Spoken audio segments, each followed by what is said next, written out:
Mara Lawson thought the hardest thing she'd ever done was walking away from Victor Hale with a lie that shattered them both. She told her husband, the most dangerous man she'd ever known, that she'd ended their pregnancy, watching something die in his eyes as she destroyed him to save their child. For 6 months, she'd hidden in plain sight, built a new life, carried their daughter in secret. Until one ordinary afternoon when fate made a liar of her carefully constructed world, and the truth became impossible to hide beneath her coat. Sometimes the lies we tell to survive become the very thing that exposes us. If you want to see how a single moment can unravel 6 months of carefully built deception, stay with me until the end. Hit that like button and drop a comment telling me what city you're watching from. I love seeing how far these stories travel. The winter rain came down in sheets across Seattle's waterfront district, turning the cobblestone streets into mirrors that reflected the gray sky. Mara Lawson stood beneath the awning of a small bookstore, one hand pressed protectively over her swollen belly, the other clutching a paper bag of groceries she'd just purchased from the corner market. 7 months pregnant and counting down the weeks until she could finally hold her daughter, she'd grown comfortable in her new life, comfortable enough to let her guard down. That was her first mistake. The second was believing that a city of 700,000 people could keep her hidden forever. She adjusted her oversized coat, one of 3 she'd purchased specifically to hide her pregnancy, and stepped out into the rain. The bus stop was only 2 blocks away.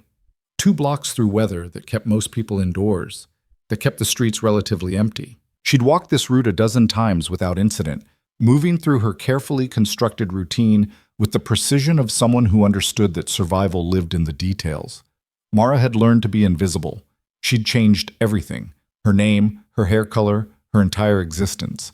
Charlotte Hayes now, at least according to the driver's license she'd purchased from a forger in Tacoma 3 weeks after she'd fled. Charlotte Hayes, administrative assistant at a medical supply company, renting a 1-bedroom apartment in a building where nobody asked questions as long as the rent cleared on time.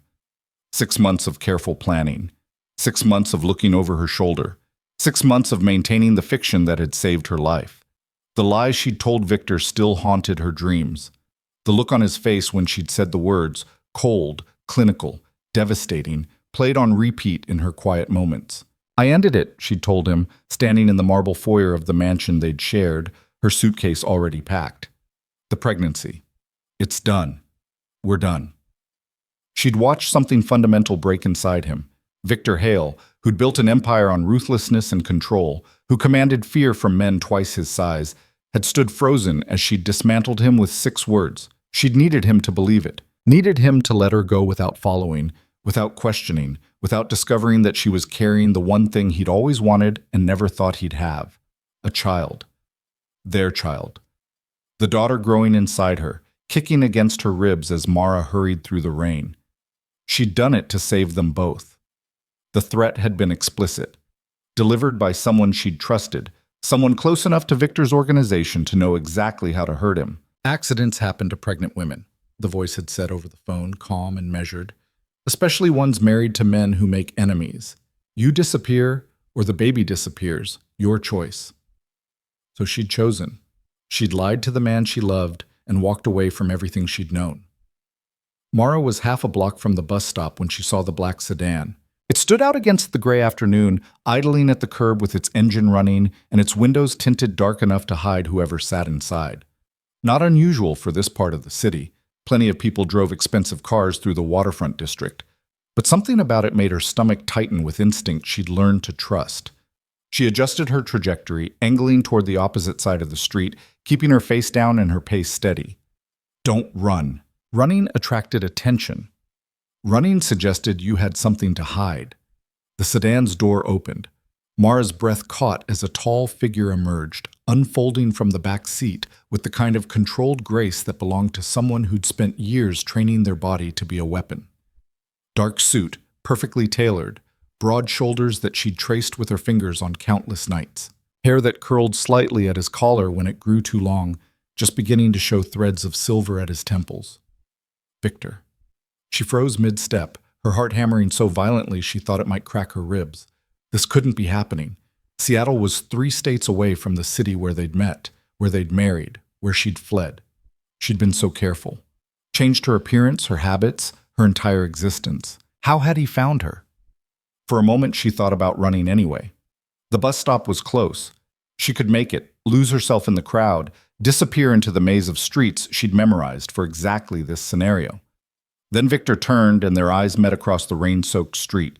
The recognition was instant, mutual, devastating. She watched his gaze travel from her face down to where her coat bulged unmistakably, where no amount of oversized fabric could hide the truth of what she'd been concealing for 6 months. His expression didn't change. Victor had spent too many years controlling his reactions to show shock openly, but something shifted in his eyes. Something that looked like betrayal and grief and fury all compressed into a single moment of understanding. Mara's hand moved instinctively to her belly, a protective gesture she couldn't suppress. Victor's jaw tightened. Then he started walking toward her. She should have run. Every survival instinct she possessed screamed at her to move, to put distance between them, to protect herself and the baby from whatever confrontation was about to unfold. But her feet stayed rooted to the wet cobblestones as he crossed the street with long, purposeful strides. Mara. His voice cut through the rain, low and controlled. The way he said her name, not Charlotte, not whatever identity she'd been hiding behind, confirmed that her carefully constructed fiction had just shattered. Victor. She hated how her voice shook. How did you find you?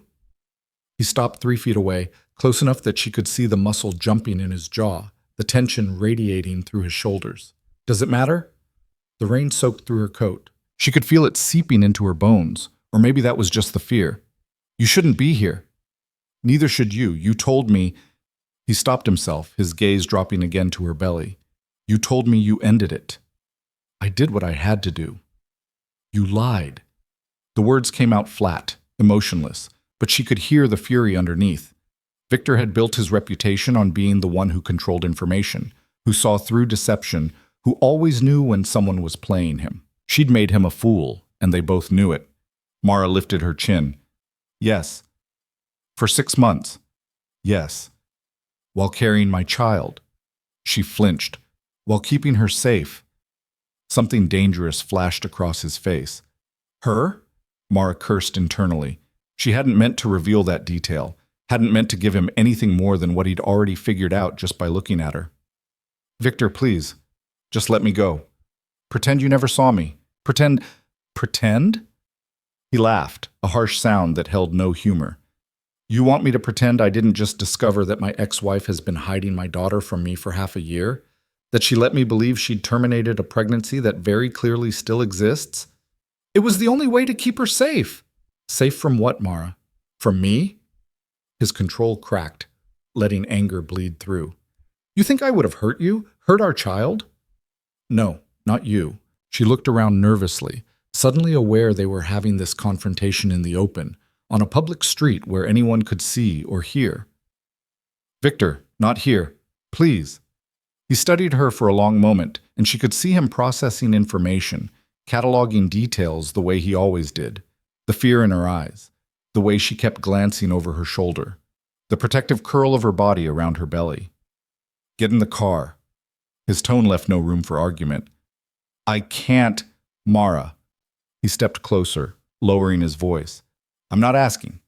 Whatever this is, whatever made you run, whatever threat you're protecting our daughter from, we're not discussing it in the rain where anyone can see.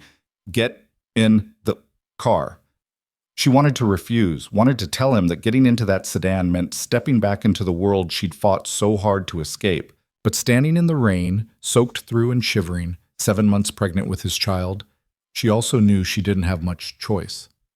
Victor's hand found the small of her back, guiding her toward the sedan with the same possessive touch she remembered from their marriage. It should have made her angry, his assumption that he could still direct her movements, still make decisions for her. Instead, it just made her tired. The driver, a man she recognized as Thomas, one of Victor's most trusted people, opened the back door without a word. Mara slid inside, grateful for the warmth and the privacy the tinted windows provided. Victor followed, settling beside her with enough space between them to be respectful but close enough that she could smell his cologne, the same scent she used to bury her face in when he held her. Thomas pulled smoothly into traffic without needing instructions. Silence stretched between them. heavy with 6 months of deception and the truth that now sat unavoidably present in the confined space. Mara kept her hands folded over her belly, feeling their daughter move restlessly. She always became more active when Mara was stressed. "When's your due date?" Victor's voice was carefully neutral. "February 15th. You're 7 months? Almost 8. He absorbed this, doing the math that would tell him she'd been about 10 or 11 weeks pregnant when she'd left. When she'd stood in their foyer and told him she'd ended it. You planned this, the lie, the disappearance, all of it. It wasn't a question, but she answered anyway. "Yes." "Why?" "I told you, to keep her safe." "From what?" His control was slipping again, frustration bleeding into his tone. "You keep saying that like it explains everything, but it explains nothing. Safe from what, Mara?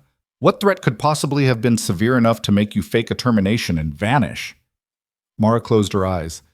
This was the part she'd been dreading, the explanation she'd never wanted to give because it meant revealing just how close the danger had been.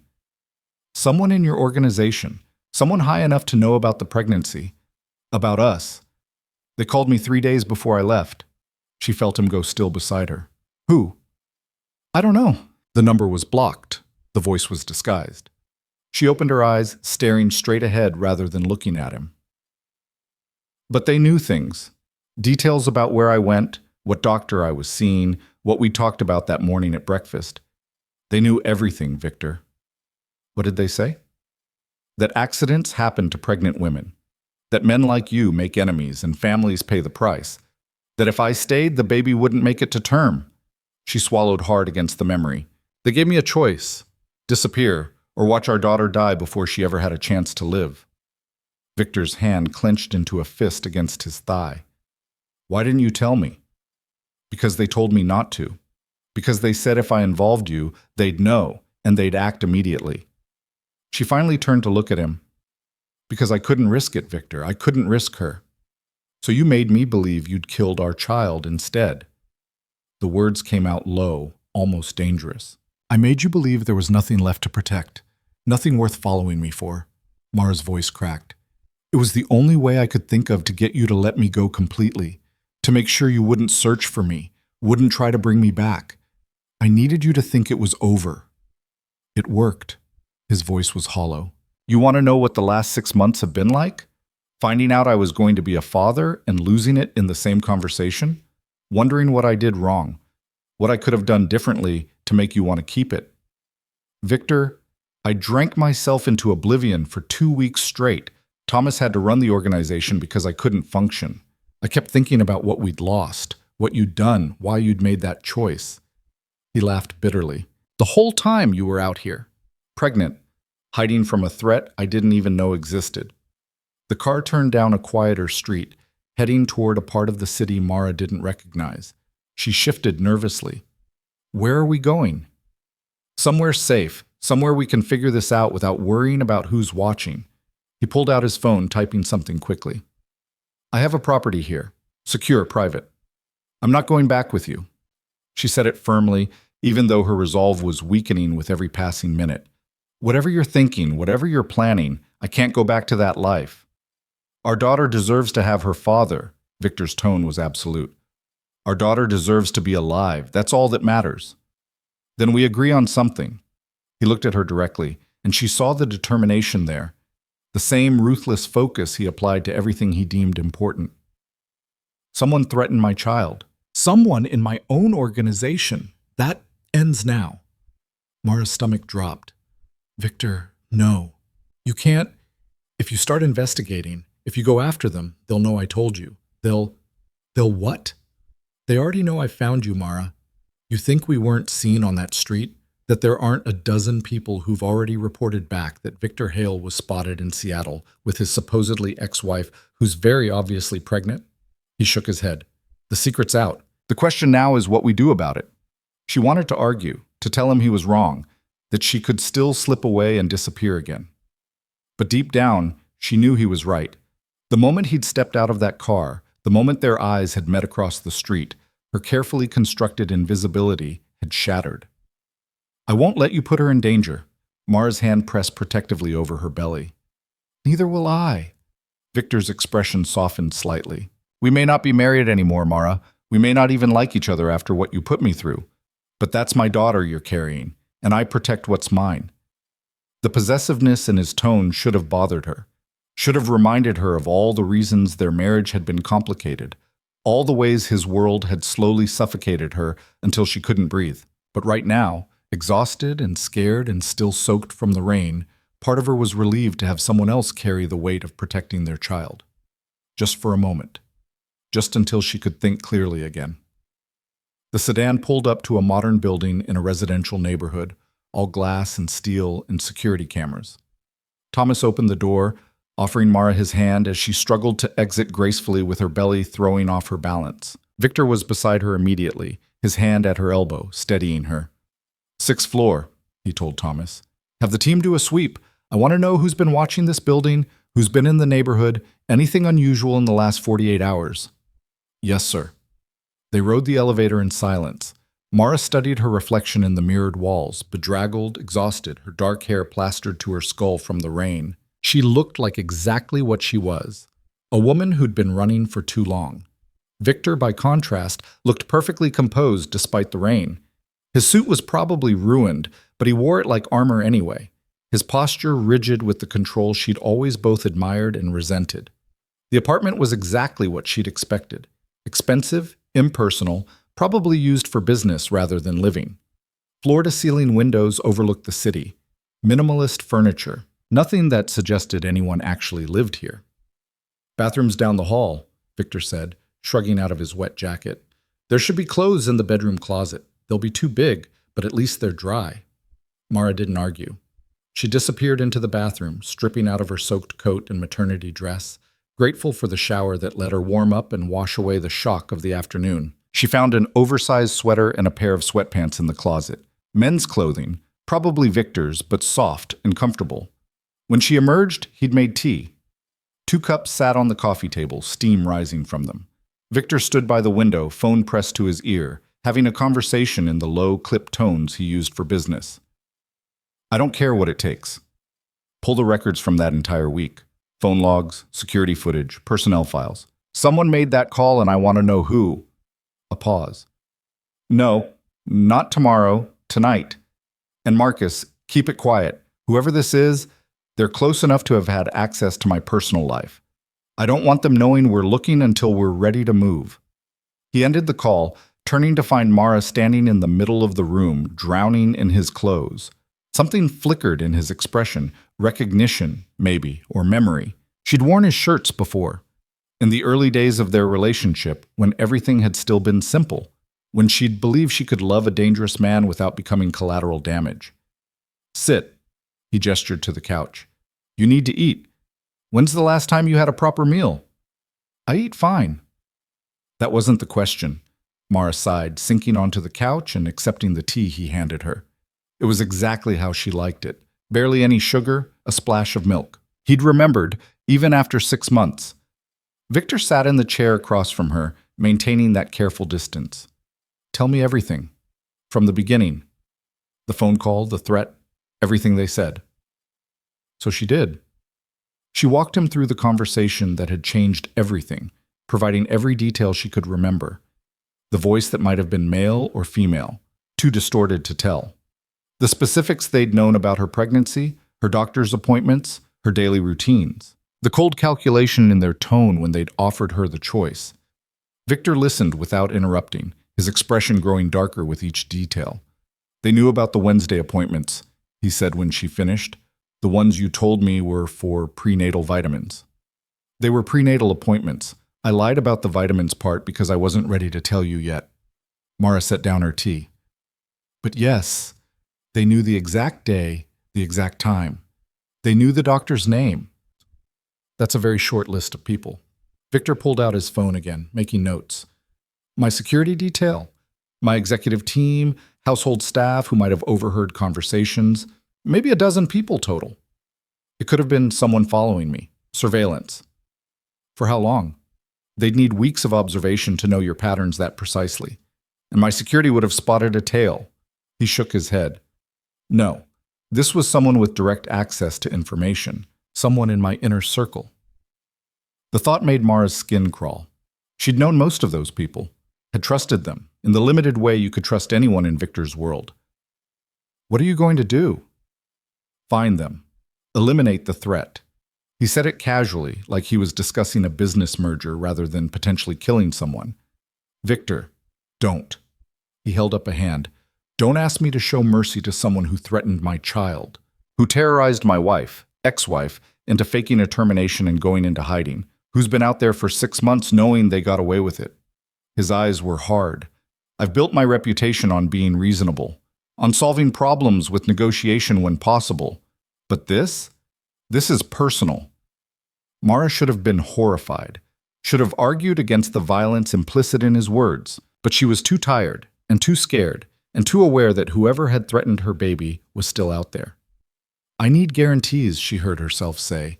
If I stay, if I let you help, I need to know she'll be safe. Really safe, not just protected by your security and your reputation. What do you want? I want out. The words tumbled out before she could stop them. I want you out. I want our daughter to grow up in a world where people don't threaten pregnant women to make points, where her father's enemies can't use her as leverage. Victor's expression didn't change, but she saw something flicker in his eyes. You're asking me to walk away from everything I've built. I'm asking you to choose. Your empire or your daughter. Mara's voice was steady despite her racing heart. Because I won't raise her in that world, Victor. I can't. I've spent 6 months learning how to live outside of it, and I'm not going back. His silence stretched between them, taut with the weight of the ultimatum she'd just delivered. Mara knew she was gambling, knew that asking Victor Hale to abandon his organization was asking him to fundamentally change who he was. The man she'd married had defined himself by his power, his control, his position at the top of a hierarchy built on fear and respect. But the man she'd married had also wanted a child more than anything, had talked about legacy and family with a longing that suggested all his power meant nothing without someone to share it with. You have no idea what you're asking. His voice was low. Yes, I do. I'm asking you to prove that we matter more than your empire, that she matters more. Mara gestured to her belly. You want to be her father? You want to be part of her life? Then choose a life she can be part of. Victor stood, walking back to the window. Rain still streaked down the glass, turning the city lights into watercolor blurs. She watched the tension in his shoulders, the rigid control he maintained even when everything inside him must be churning. I'll need time, he said finally, to transition out, to make sure the organization doesn't collapse into chaos and violence when I step away. People depend on me. How much time? Months? Maybe a year? She'll be born in 6 weeks, Victor. I need her safe before that happens. He turned to face her. Then I find the traitor first. Eliminate that specific threat while I set up a longer-term exit strategy. Would that be acceptable? Mara considered. It wasn't everything she wanted, wasn't the clean break she'd been hoping for, but it was more than she'd expected him to offer. And if you can't find them in time, then I make sure you and our daughter are somewhere safe and surrounded by people I trust absolutely. People who aren't connected to my organization, who have no stake in power games and territory disputes. His jaw tightened. I won't let anything happen to either of you, Mara. Not again. The again hung in the air between them, an acknowledgement that he'd already failed once by not seeing the threat inside his own organization, by not protecting her when she'd needed it most. I want to believe you, she said softly. But 6 months ago, I trusted that your world was something I could navigate. That loving you didn't mean putting myself in danger. I was wrong. 6 months ago, I didn't know someone close to me was capable of threatening an innocent woman and her unborn child. Now I do. Victor's expression hardened. And I promise you, Mara, when I find out who made that call, they'll wish they'd never thought to use my family as a weapon. The casual mention of violence should have disturbed her more than it did. But Mara had lived in Victor's world long enough to understand that some threats required absolute responses. Whoever had terrorized her into hiding wouldn't stop with warnings and negotiations. Her daughter kicked hard against her ribs, as if protesting the entire situation. Mara rubbed the spot absently. Victor's gaze tracked the movement. Can I? He stopped himself, looking almost uncertain. It was an expression she'd rarely seen on him. Can you what? Feel her move. The request was so simple, so human, that it cut through all the tension and complicated history between them. This was the moment Mara had stolen from him. The simple joy of feeling his daughter kick, of knowing she was real and growing and alive. 6 months of her pregnancy that he'd never get back, all because of a threat neither of them had seen coming. She nodded, unable to speak past the sudden lump in her throat. Victor crossed the room slowly, as if approaching something fragile he might break with the wrong movement. He knelt beside the couch, his hand hovering uncertainly over her belly. Here. Mara guided his palm to where their daughter was most active, pressing it firmly against the sweater. They waited in silence. Then it happened. A solid kick directly against Victor's hand, strong and unmistakable. His expression transformed.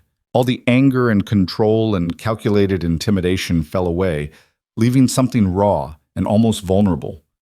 She's strong. She never stops moving, especially at night. Mara found herself smiling despite everything.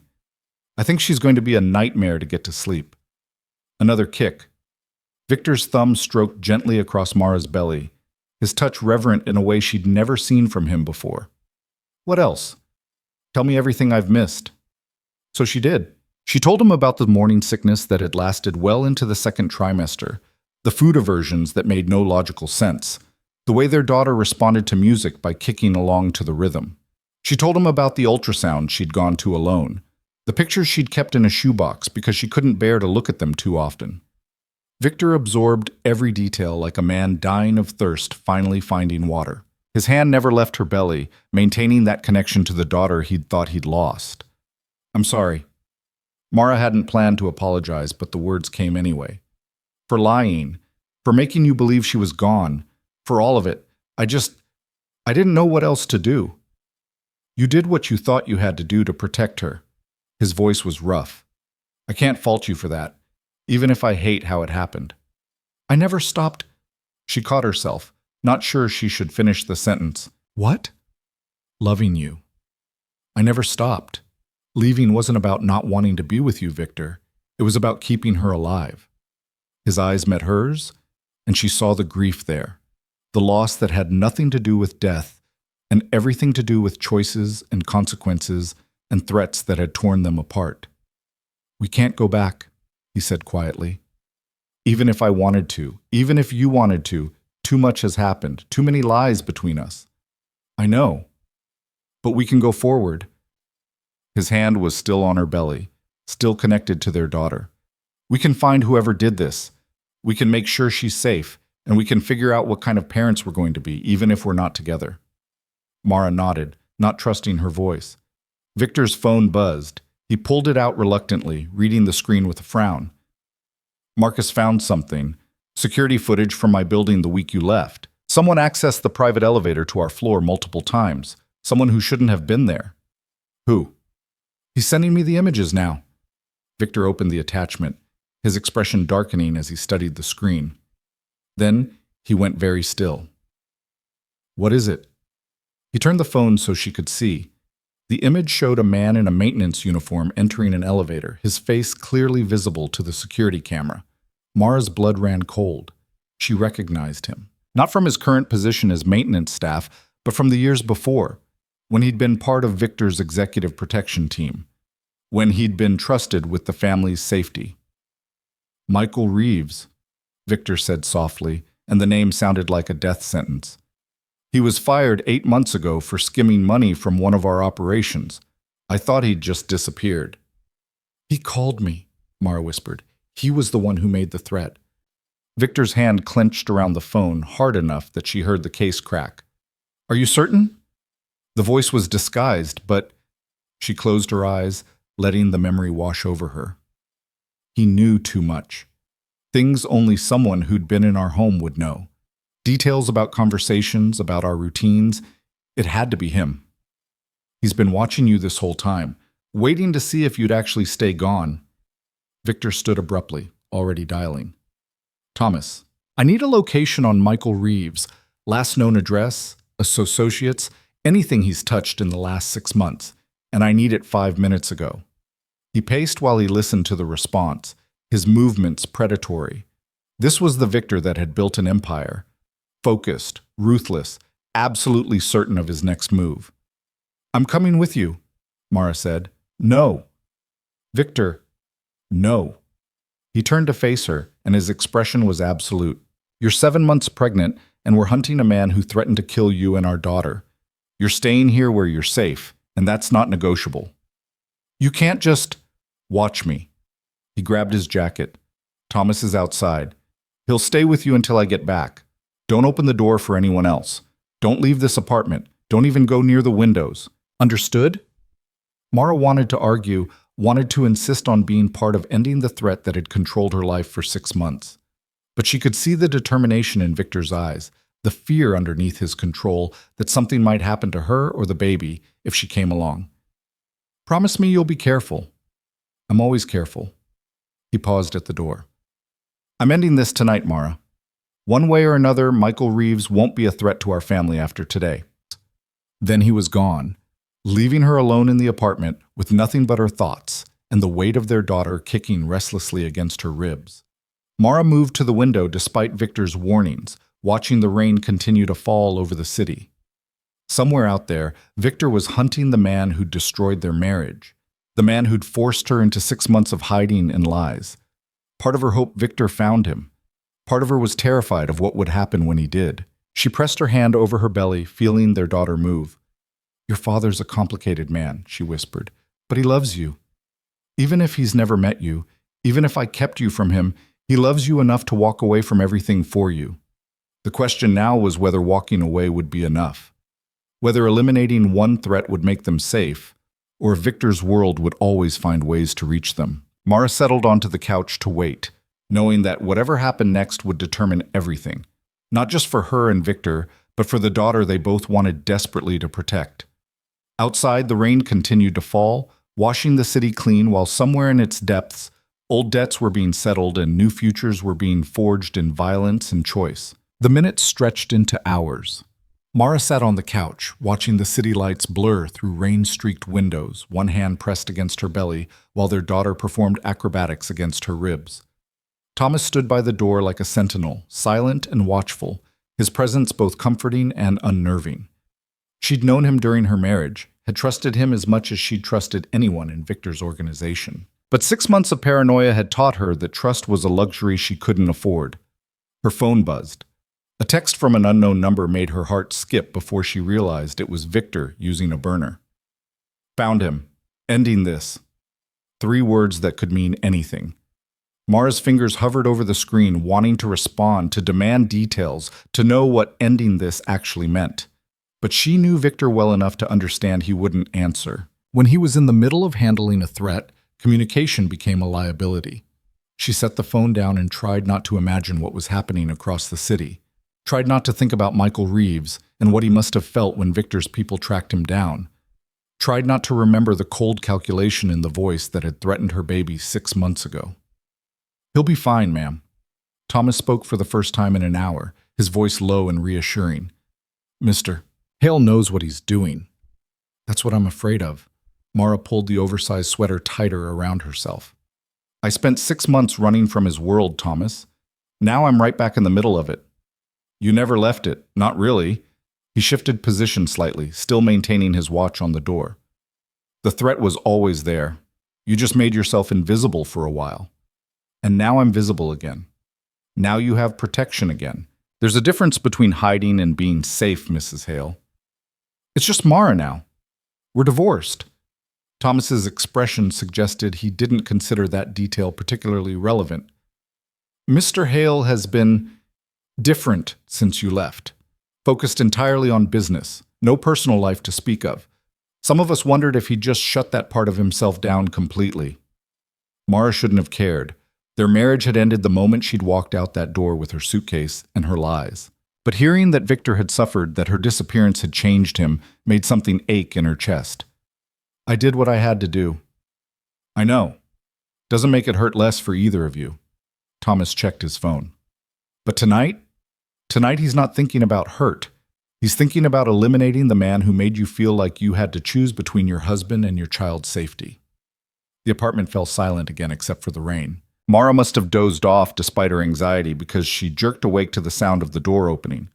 Thomas had his weapon drawn before she could fully process what was happening, then relaxed as Victor stepped inside. He looked like he'd been through a war. His suit jacket was gone, his shirt torn at the shoulder and stained with something dark that might have been blood. His knuckles were scraped raw, but his eyes were clear and focused as they found Mara on the couch. "It's done," he said simply. Mara struggled to her feet, her heart pounding. "Done how?" "Michael Reeves won't be threatening anyone ever again." Victor's voice was flat, emotionless. He confirmed everything. The call, the surveillance, a lot of it. He'd been watching you even after you disappeared, waiting to see if you'd stayed gone or if I'd found you. "Is he—" She couldn't finish the question. "Alive? Yes. Barely." Victor moved to the bar, pouring himself 2 fingers of whiskey and downing it in one swallow. "He's in a hospital under guard. When he's stable enough to move, he'll be transferred somewhere very far away where he can spend the rest of his life thinking about what happens when you threaten my family." Thomas nodded once and slipped out of the apartment, giving them privacy. Mara watched Victor pour a second drink, noting the slight tremor in his hands. He was coming down from adrenaline, from whatever violence he'd committed in her name. "What did you do to him?" "What needed to be done." He set down the glass without drinking. "He told me everything, Mara, every detail. How he'd been planning this since I fired him, how he saw threatening you as the perfect revenge, how he'd been building evidence to blackmail me with, recordings of private conversations, security footage he'd copied before he left." "Where is it? The evidence?" "Destroyed. All of it. Marcus has people scrubbing every system he had access to, every backup, every hidden cache. By morning, it'll be like Michael Reeves never existed in my organization." Victor's jaw tightened. He thought he was clever, thought he could hurt me by hurting you and get away with it. But he didn't account for you finding me. No, his plan fell apart the moment we ran into each other on that street. Victor finally looked at her directly, and she saw the exhaustion there beneath the control. "He's been watching you for months, following you to doctor's appointments, learning your routines. He knew where you lived, where you worked, everything." The thought made Mara's skin crawl. All those months she'd thought she was safe, hidden, protected by her new identity. She'd been under surveillance the entire time. Why didn't he just kill you? Because that wasn't the point. The point was making me suffer, making me believe I'd lost my child, watching me fall apart, knowing he was the one who'd orchestrated it. Victor's voice was cold. He wanted me to hurt, and he wanted to be able to hold it over me forever. The threat was always meant to be ongoing. Mara sank back onto the couch, processing this. So even if I'd stayed hidden, even if you'd never found me, he would have reached out eventually, would have told me the truth just to watch my reaction, would have used our daughter as leverage for the rest of our lives. Victor crossed the room, kneeling in front of her the way he had earlier. You were never going to be free of him, Mara, not as long as he was out there. And now? Now he's neutralized. The immediate threat is gone. His hand found her knee, a gentle touch that contrasted sharply with the violence he'd just committed. But we need to talk about what comes next. Mara knew what he meant. The baby, their future, the impossible question of how two people with their history could possibly co-parent effectively. I meant what I said earlier. I won't raise her in your world. I know, and I meant what I said too. I'll find a way out. He stood, pacing to the window. But it's not going to be simple or quick. I have responsibilities, people who depend on me. I can't just walk away overnight without creating a power vacuum that would put everyone at risk. How long? 6 months minimum to transition leadership. Maybe a year to fully extract myself from operations. He turned to face her. I know that's not the answer you want. I know our daughter will be born long before that timeline completes, but I'm trying to be realistic about what's actually possible. Mara pressed both hands against her belly, feeling their daughter kick in response. 6 months to a year of continued exposure to Victor's world, of waiting for another threat to emerge, of wondering if every stranger on the street was someone with an agenda. What do we do in the meantime? You come back with me, to my city, to a place I can actually protect you.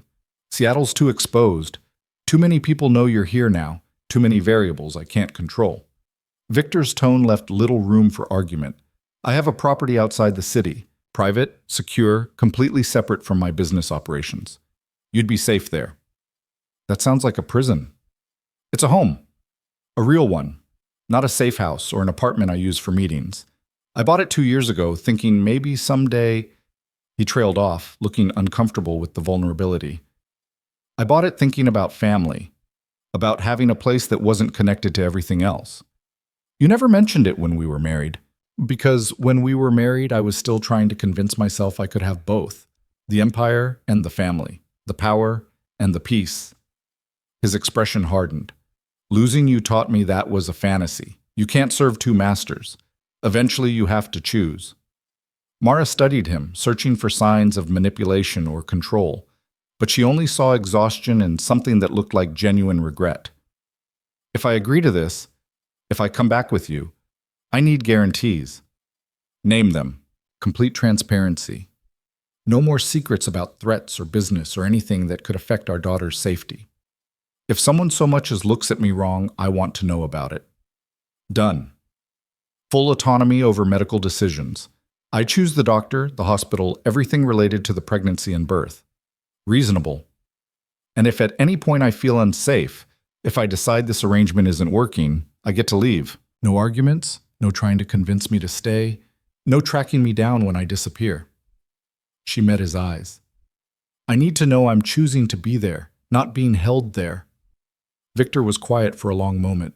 She could see him wrestling with it, with the idea of giving her that much freedom, when his every instinct was to control and protect. If you leave again, you take security with you. People I trust who aren't connected to my organization, who answer only to your safety. That's non-negotiable. Why? Because Michael Reeves won't be the last person who thinks they can get to me through you. Because our daughter makes you a target whether I'm in your life or not. And because... He stopped himself, jaw tightening. Because what? Because I can't go through losing you again. Losing both of you. The admission came out rough. Almost angry. I know I don't have the right to ask you to stay. I know our marriage is over and we can't go back. But I'm asking you to let me protect you anyway. To let me be part of this, even if it's from a distance. Mara felt tears prick at her eyes. This was the Victor she'd fallen in love with. The one who showed vulnerability in rare, unguarded moments.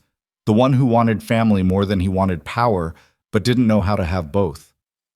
I'll come back with you. To the house, not to our old life. And we'll figure out the rest as we go. Relief washed over his features. Thank you. Don't thank me yet. I'm still angry with you for a lot of things. For the world you built. For the choices you made that put us in this position. Being back in your city doesn't erase any of that. I know. I'm angry too. At you for lying. At myself for not seeing the threat. At Michael for... He shook his head. We have a lot to work through, but right now the priority is keeping you and our daughter safe until she's born. Everything else can wait. Their daughter kicked hard enough that Mara winced. Victor noticed immediately, moving closer. Is she okay? She's fine. Just very active tonight. I think she knows something's happening. Mara guided his hand back to her belly, needing him to feel the life they'd created together despite everything that had gone wrong. They stayed like that for a moment, connected through the daughter. Neither of them had met, but both of them would die to protect. The rain continued outside, washing the city clean, and Mara let herself imagine what it might be like to raise a child with this complicated, dangerous, unexpectedly tender man. We should get some rest, Victor said finally. I'll have Thomas arrange transportation for tomorrow. The house is about 3 hours from here by car. We can stop whenever you need to. I need my things. From my apartment. Give me the address. I'll have people pack everything and bring it to the house. Victor, you're not going back there. Not when Michael knew exactly where you lived, which means other people might know too. His expression was absolute. Your landlord will get notice that you're breaking the lease. Any personal items that matter, my people will handle it carefully. But you're not setting foot in that apartment again. Mara wanted to argue, to insist on some semblance of independence, but she was too exhausted, too overwhelmed by everything that had happened in the past 12 hours. There's a shoebox in the closet, ultrasound pictures. I need those. I'll make sure they're the first thing packed. Victor's voice softened. What else? Books? Clothes? Anything else that's important? There's not much. I lived pretty minimally these past 6 months. She thought about the sparse apartment she'd created, the life she'd built that had never quite felt real. Most of it can be replaced. Then we'll replace it. Whatever you need, whatever makes you comfortable. You'll have it at the house. He stood, offering her his hand. Come on, the bedroom's through here. You need actual sleep. She let him help her up, following him through the apartment to a bedroom that was slightly less impersonal than the living space. The bed was massive, covered in expensive linens that probably cost more than her monthly rent had been. Victor pulled back the covers, his movements careful. I'll be on the couch if you need anything. Thomas is right outside the door. You're not staying? The question came out before she could stop it. He paused, looking conflicted. I didn't think you'd want me to. Mara didn't know what she wanted. Her emotions were tangled, anger at being thrust back into Victor's world, relief at not having to face the threat alone, fear about what the future held, and underneath it all, a complicated longing for the man she'd loved before everything fell apart. I don't want to be alone right now, she heard herself say. You don't have to. We don't have to. I just don't want to be alone. Understanding crossed Victor's face. He kicked off his shoes and shrugged out of his ruined dress shirt, standing in just his undershirt and suit pants. I'll stay, but I'm keeping my distance unless you say otherwise. No assumptions, no expectations. Okay? They climbed into bed from opposite sides, maintaining careful space between them. Mara lay on her side, the only comfortable position at 7 months pregnant, while Victor stretched out on his back, staring at the ceiling. The rain had finally stopped, leaving the city quiet except for distant traffic sounds. I used to dream about you, Victor said into the darkness. After you left. Every night for weeks. I'd wake up reaching for you, and you wouldn't be there. Mara's throat tightened. I dreamed about you too, about telling you the truth, about you meeting our daughter, about what life might have been like if we'd felt safe enough to stay. We'll make it safe, whatever it takes, however long it takes. I'll make it safe for both of you. His hand found hers in the space between them, their fingers linking. I promise you that, Mara. I may not be able to promise we'll fix what broke between us, but I can promise I'll protect our family. Your word meant something once, before everything got complicated. It still does.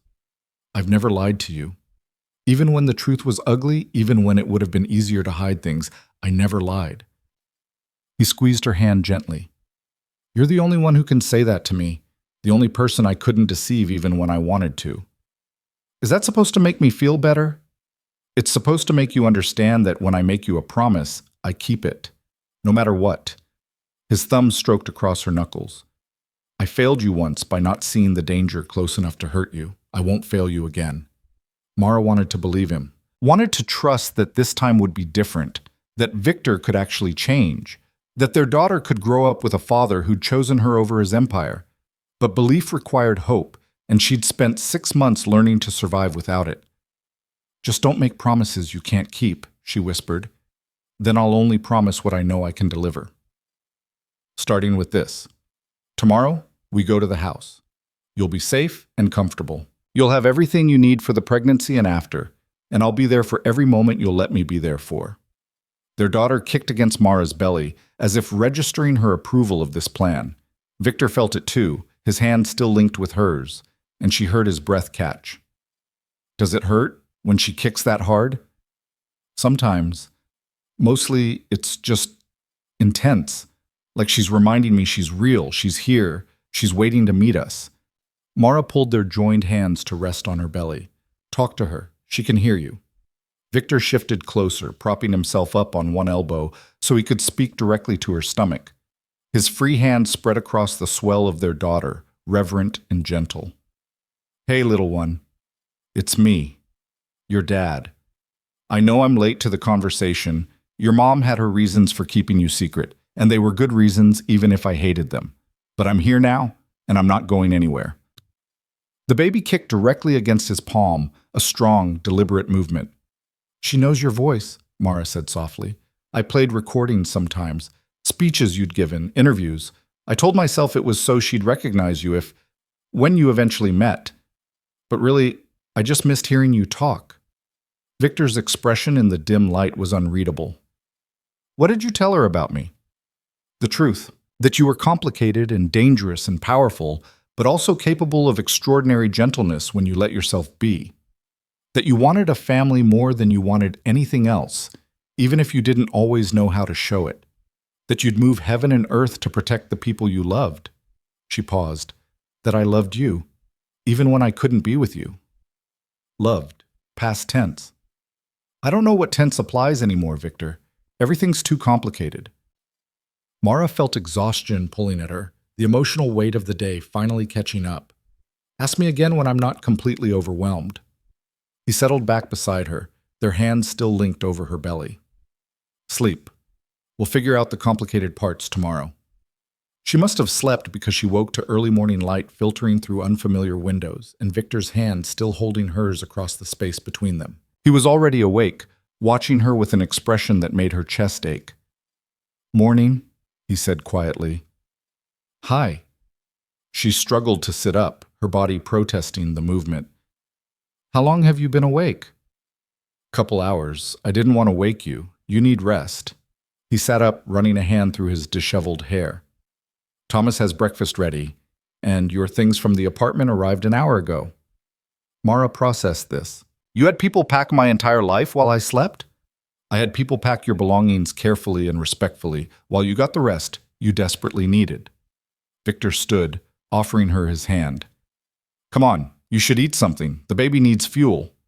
She let him help her up, and they made their way to the kitchen where Thomas had indeed prepared breakfast, scrambled eggs, toast, fresh fruit, orange juice. The shoebox of ultrasound pictures sat on the counter, exactly where Victor had promised it would be. Mara picked it up, running her fingers over the worn cardboard. Thank you for making sure they got this. Open it.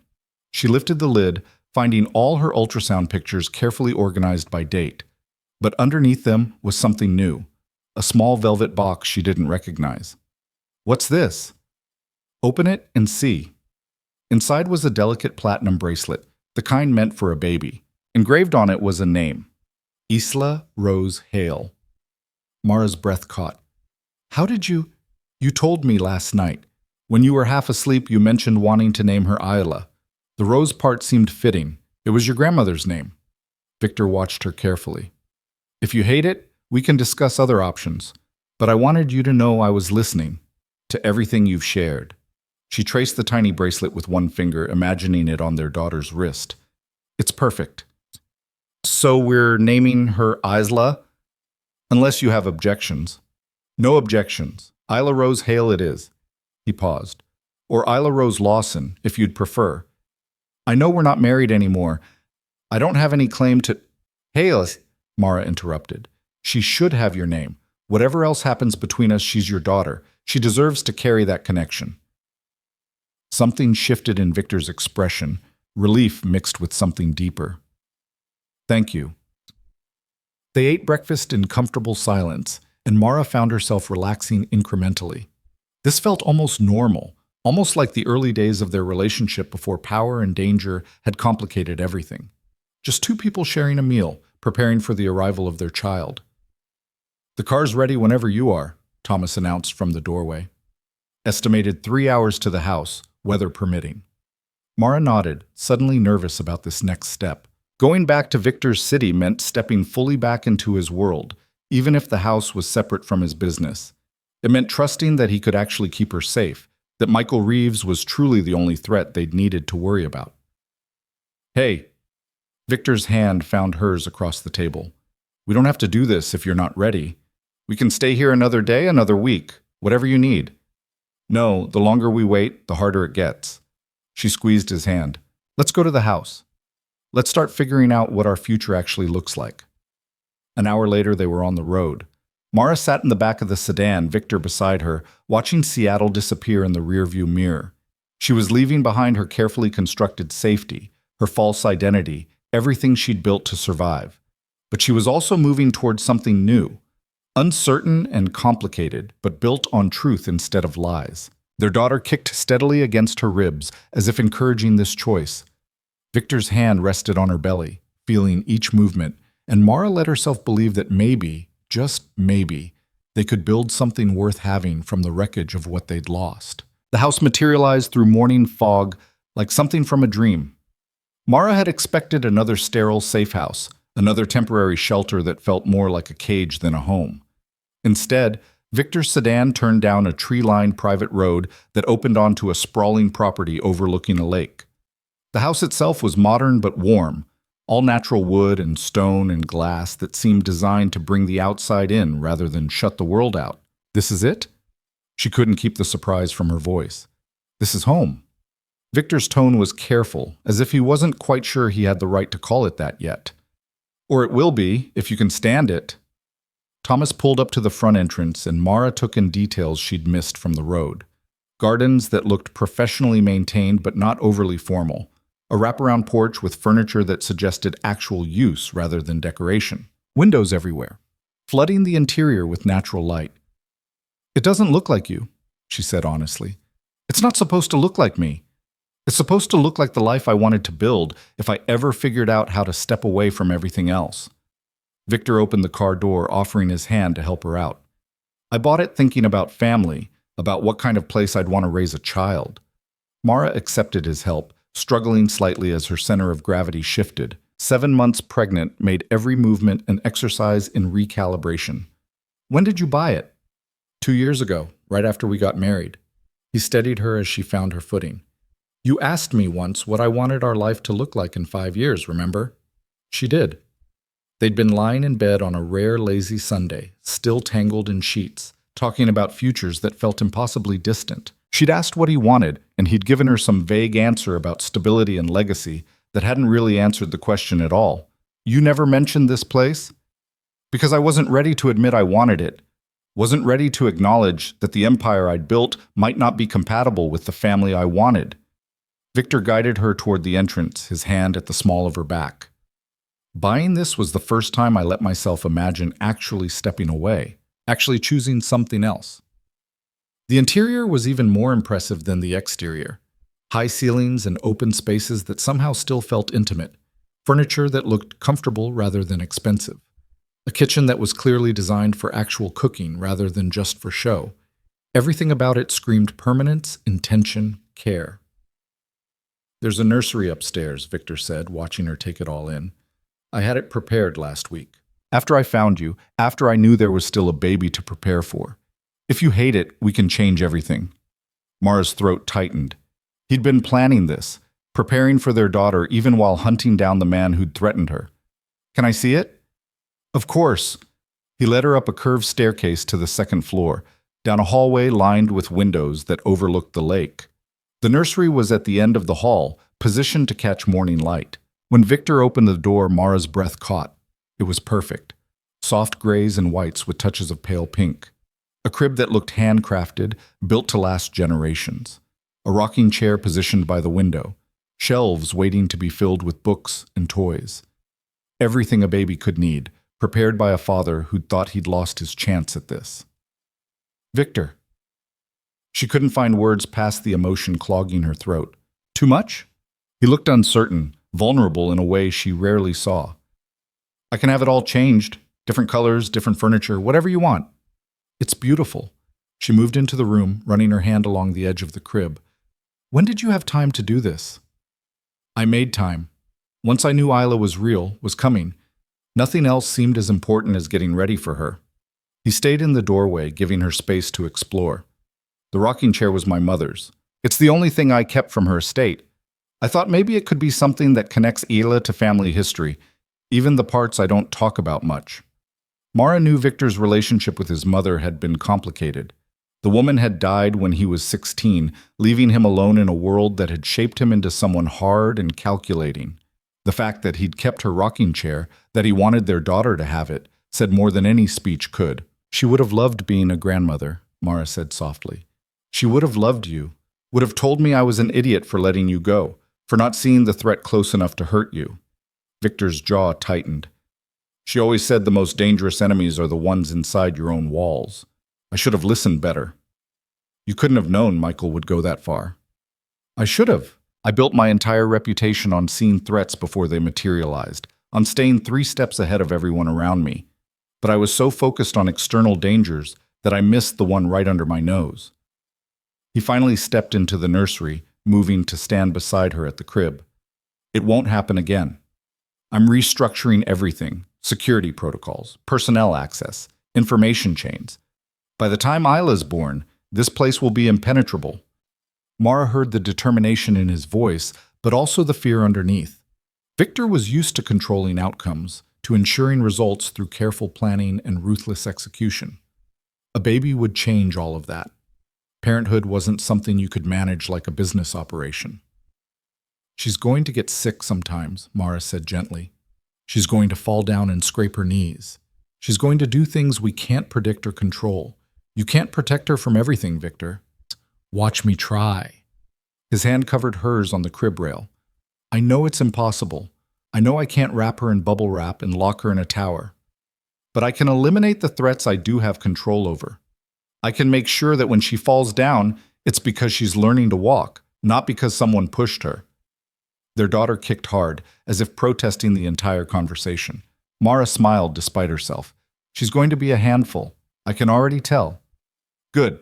The world doesn't need more passive women who let themselves be pushed around. Victor's expression softened as he felt the movement under their hands. She'll be strong, like her mother. Strong and stubborn and probably too smart for her own good. Mara looked at him directly. Like both her parents.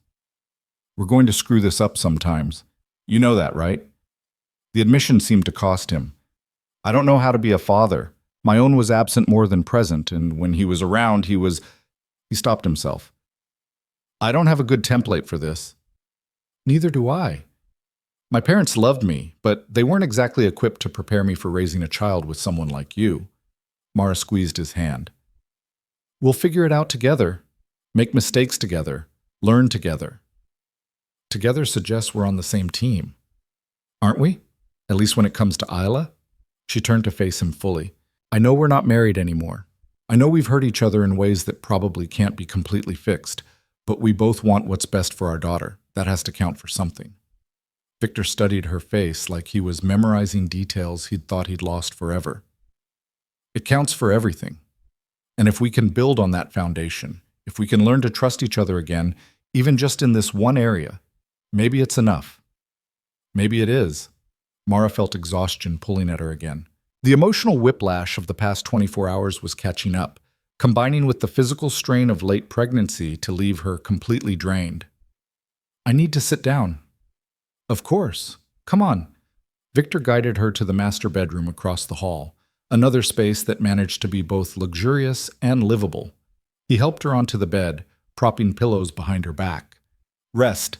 I need to make some calls anyway. Check in with Marcus about the business transition. You're really doing it? Stepping away? I told you I would. I keep my promises. He paused at the door. It won't be immediate. I need to find the right person to take over operations, ensure the transition doesn't create chaos. But I'm committed to it, Mara. By the time Isla's first birthday comes around, I'll be completely out. She wanted to believe him. Wanted to trust that he could actually walk away from the empire he'd spent years building. And what will you do instead? You've defined yourself by that world for so long. I'll figure it out. Maybe I'll become one of those fathers who's obsessed with their kids' activities.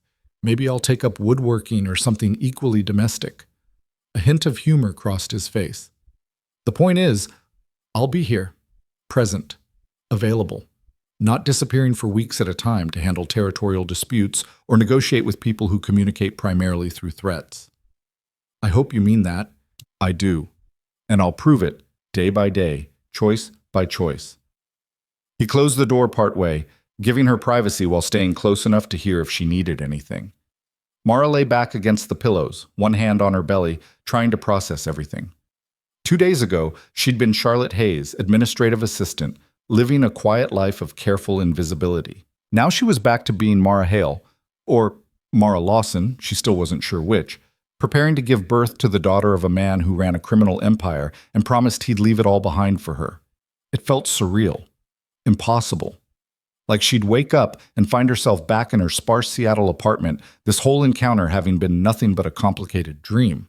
But Isla kicked against her ribs, solid and real, and Mara knew this was happening. She was here. Victor had found her. The threat that had driven her into hiding was neutralized. Now came the harder part, figuring out how to build a life with a man she'd loved and left and still didn't quite know how to trust. She must have dozed off because she woke to late afternoon light and the smell of something cooking. Her back ached from the awkward position, and her bladder was screaming for attention, a constant state of being in the third trimester. She struggled to her feet, made her way to the attached bathroom, then followed the cooking smells downstairs. Victor stood in the kitchen, actually cooking, not directing staff or ordering takeout, but standing at the stove with a dish towel over his shoulder, stirring something in a pan. It was so domestic, so utterly unlike the man she'd married, that Mara stopped in the doorway just to stare. He noticed her watching. "What? You're cooking." "I know how to cook. I just rarely have time to do it." He gestured to the stove. "Pasta primavera. I remember you liked it. Light enough not to upset your stomach. Enough vegetables to satisfy the nutritional requirements you're probably tracking obsessively." She moved into the kitchen, peering at the pan. It looked good. More than good. "Where did you learn to cook?" "My mother taught me," said a man who couldn't feed himself was at the mercy of others. And mercy wasn't something to rely on in our world. Victor added fresh basil to the pan, the scent filling the kitchen. After she died, cooking was one of the few things that felt normal, controllable. I could follow a recipe and get predictable results when everything else was chaos. "You never cooked for me when we were married. I never let you see most of myself when we were married." He turned down the heat, facing her fully. "I kept you separate from too much of my life. Thought I was protecting you by not letting you too far in. Turns out I was just ensuring you'd never really know me." Mara leaned against the counter, watching him work. "I knew you. Maybe not every detail, but I knew the important parts. The man who wanted family more than power, even if he couldn't admit it. The one who was capable of extraordinary gentleness when he let his guard down. The one who was terrified of losing people he loved. And the one who let his world become so dangerous that you had to fake a pregnancy termination and go into hiding to protect our child." Victor's expression was bleak. "Don't romanticize it, Mara. I failed you in fundamental ways." "You did. And I failed you too by not trusting you enough to tell you about the threat. By choosing to handle it alone instead of believing we could face it together." She moved closer, drawn by something she couldn't quite name. "We both made mistakes. The question is whether we can do better now." "I want to." He set down the spoon, turning to face her completely. "I want to be the father Isla deserves. The partner you deserve, even if we're not together romantically. I want to be someone you can trust to keep you both safe. Then prove it. Not through grand gestures or promises about the future. Through small choices. Daily actions. Being present." Mara's hand found her belly, rubbing the spot where Isla was kicking. "Show me you mean it by actually doing it." "I will." Victor's hand covered hers, both of them connected to their daughter. "Starting tonight, starting with dinner and conversation and figuring out what we need to set up before Isla arrives." They ate on the porch despite the cold, wrapped in blankets while the sun set over the lake. Victor had been right about the pasta. Light and flavorful without being heavy. They talked about practical things. Doctor's appointments that needed to be scheduled, baby supplies that still needed to be purchased, birth plans and backup plans and contingencies. "I want you there," Mara said at one point, surprising herself. "When she's born. I know we're not together, but I want you in the delivery room." Victor's fork stopped halfway to his mouth. "Are you sure?" "No, but I can't imagine going through it alone, and you're her father. You have a right to be there." She met his eyes. "Unless you'd rather not.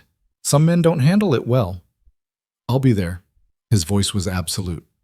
"Whatever you need, whatever makes you comfortable, I'll be there." They finished dinner as darkness settled over the lake, and Mara felt something shift between them. Not a return to what they'd had before. That was impossible. But maybe the beginning of something new.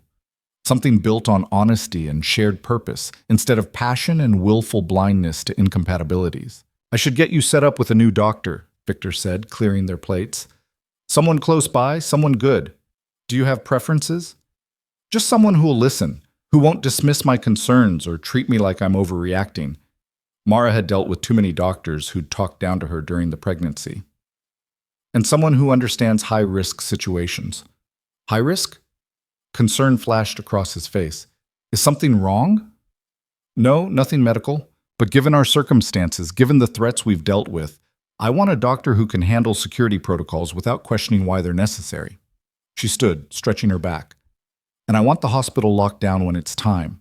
No visitors except people we explicitly approve. Consider it done. I'll have Marcus compile a list of doctors we can trust, and I'll personally oversee hospital security arrangements. Victor moved to help her inside, his hand steadying her elbow. What else? What else do you need to feel safe? Mara considered. I want to meet your security team, the people who will be protecting us. I want to know their faces, their backgrounds, their loyalty structure. No more strangers making decisions about my safety. Tomorrow, I'll have everyone assigned to this property come in for introductions. He paused. And I want you to have a panic button, something you can activate if you ever feel unsafe for any reason. It'll bring security immediately, no questions asked. That seems excessive. Michael Reeves seemed like loyal employee until he threatened to kill you and our daughter. Victor's jaw was tight. Excessive is what keeps you alive in my world, or what used to be my world, before I decided our family mattered more.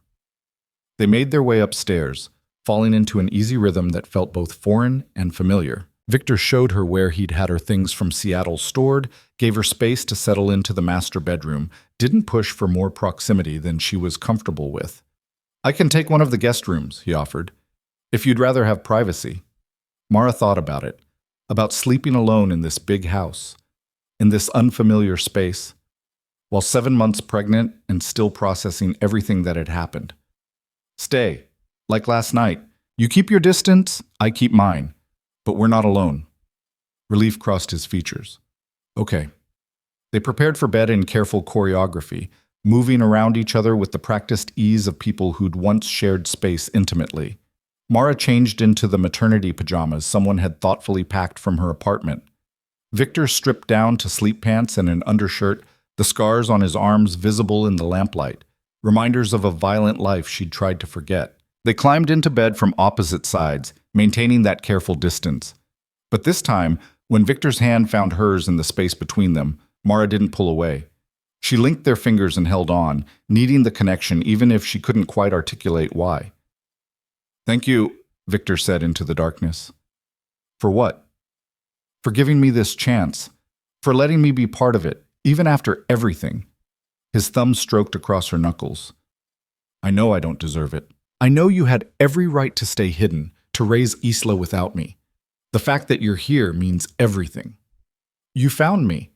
I'm not sure I had much choice in the matter. You always have a choice. You could have run again, could have refused to come here, refused to let me in. He shifted slightly, turning to face her even though they couldn't see each other clearly in the dim room. But you didn't. You chose to stay, to try. That's not nothing. Mara's throat tightened. I'm still angry with you, for building a world so dangerous I had to disappear, for not seeing the threat close enough to hurt us, for making me choose between loving you and protecting our daughter. I know. I'm angry too, at myself, at Michael, at the circumstances that put us here. His hand tightened on hers. But anger doesn't mean we can't move forward. It just means we do it honestly, acknowledging what we've lost while trying to build something new. Something new. Mara tested the words. What does that even look like for us? I don't know yet. Co-parents who respect each other. Friends? Maybe, eventually. People who put Isla first even when it's hard. He paused. And if we're lucky, if we can rebuild enough trust, maybe something more. But I'm not assuming that. I'm not expecting it. Good. Because I'm not ready to promise anything beyond what we have right now. She felt Isla kick between them. This is enough. For today, this is enough. They lay in silence, hands linked, their daughter moving restlessly between them. Outside, the lake was quiet except for the occasional sound of wildlife. Inside, two broken people tried to figure out how to build something worth having from the pieces of what they'd lost. Tell me about the pregnancy, Victor said eventually. All the parts I missed. I want to know everything. So Mara talked. She told him about the morning sickness that had lasted 16 weeks, the food aversions that made no sense, the moment she'd first felt Isla move. She told him about the anatomy scan where she'd learned they were having a girl, about crying in the parking lot afterward because she'd had to experience it alone. She told him about the fears that kept her up at night, fears about childbirth, about being a good mother, about whether she was making the right choices. Victor listened without interrupting, absorbing every detail like he could somehow retroactively be present for the moments he'd missed. His hand never left hers, maintaining that connection even as Mara's words painted a picture of the lonely months she'd spent hiding from him. "I'm sorry you went through that alone," he said when she finished. "Sorry you felt like you had to. If I could go back and change it." "You can't. None of us can." Mara shifted position, trying to find a comfortable spot. "We can only move forward from here." "Then that's what we'll do. Together, for however long you'll let me be part of this." He moved closer, carefully spooning behind her in the way he'd learned helped support her belly during pregnancy. "Sleep. Tomorrow we start building the foundation for whatever comes next." Mara let herself relax against him, feeling the solid warmth of his body against her back. His hand splayed protectively over their daughter. It should have felt like a retreat to old patterns, to the marriage that had ended in lies and fear. Instead, it felt like something new, something honest and tentative, and maybe, just maybe, worth the risk of hoping for. She fell asleep to the sound of Victor's breathing and the movement of their daughter between them, and for the first time in 6 months, she didn't dream of running. Morning brought unexpected complications. Mara woke to cramping low in her abdomen, the kind that made her breath catch. She lay still for a moment, trying to determine if this was normal third trimester discomfort or something more concerning. Another cramp hit, stronger this time. She reached for Victor, finding him already awake beside her. "Something's wrong," she managed. He was up instantly, his training taking over. "What kind of wrong? Pain? Bleeding? Cramping? Sharp? I don't—" She gasped as another wave hit. "This isn't normal." Victor already had his phone out, dialing. "We're going to the hospital, now. Don't move, don't try to stand. I'm calling ahead so they're ready when we arrive." Fear flooded through Mara. It was too early. Isla wasn't due for another 6 weeks. She wasn't ready. They weren't ready. "Victor, look at me." He knelt beside the bed, his hand finding hers. "We're going to handle this. You and me and the best medical team I can find. Isla's going to be fine. You're going to be fine. But we need to go now." Thomas appeared in the doorway like he'd been summoned telepathically. Together, he and Victor got Mara downstairs and into the sedan, while Victor barked instructions into his phone about hospitals and specialists and clearing emergency rooms. The drive felt eternal. Mara focused on breathing through the cramps, on not panicking, on willing their daughter to hold on just a little longer. Victor's hand never left hers, his voice steady as he coordinated their arrival, but she could feel the fear radiating from him in waves. They pulled up to the emergency entrance of a private hospital, medical staff already waiting with a wheelchair. Victor refused to let anyone else touch her, lifting Mara himself and settling her carefully into the chair before following as they rushed inside. 7 months pregnant, he was saying to someone in scrubs, experiencing sharp cramping and possible early labor. She needs the best obstetrician you have, and she needs them now. Everything became a blur of questions and examinations and monitoring equipment. Mara answered what she could, let them hook her up to machines that tracked Isla's heartbeat and her contractions, tried not to think about all the things that could go wrong. "Braxton Hicks," the doctor said finally, her voice calm and reassuring. "False labor. Common in the 3rd trimester, especially with stress. Your baby's heartbeat is strong and steady. Everything looks normal." The relief was so intense Mara nearly sobbed. "She's okay?" "She's perfect. But you need rest, real rest, without stress or anxiety. These false contractions can continue if you don't take it easy." The doctor looked at Victor, who hadn't left Mara's side. "I assume you can arrange for her to have complete bed rest for the next few days?" "Whatever she needs." Victor's voice was rough with residual fear. "Whatever keeps them both safe." They kept Mara for observation for a few hours, monitoring both her and Isla to ensure the contractions didn't progress into actual labor. Victor sat beside the hospital bed, his hand linked with hers, looking like he'd aged years in the span of a morning. "I thought we were losing her," he said quietly. "When you said something was wrong, I thought—" "I know. I thought the same thing." Mara squeezed his hand. "But she's okay." We're okay. This time. What about next time? What if it's real labor and she comes too early? The fear in his voice was raw, unguarded. What if I can't protect her from biology and timing and all the things I can't control? Then we deal with it together, like we dealt with this. Mara shifted to look at him directly. You can't control everything, Victor, but you can be present. You can be there when things go wrong and help me handle them. That's what matters. He nodded, but she could see the struggle in his expression. A man who'd built his entire life on controlling outcomes, now facing the reality that parenthood meant surrendering to forces beyond his influence. I'm not good at powerlessness, he admitted. None of us are. But sometimes it's all we have. She guided his hand back to her belly, where Isla was kicking steadily, reassuring them both of her presence. Feel that? She's telling us she's fine, that we survived this scare, and we'll survive whatever comes next. She's stubborn, like her mother. And protective. Like her father, Mara managed to smile. She's going to be a force of nature, this one. The doctor cleared them to go home with strict instructions about rest and stress reduction.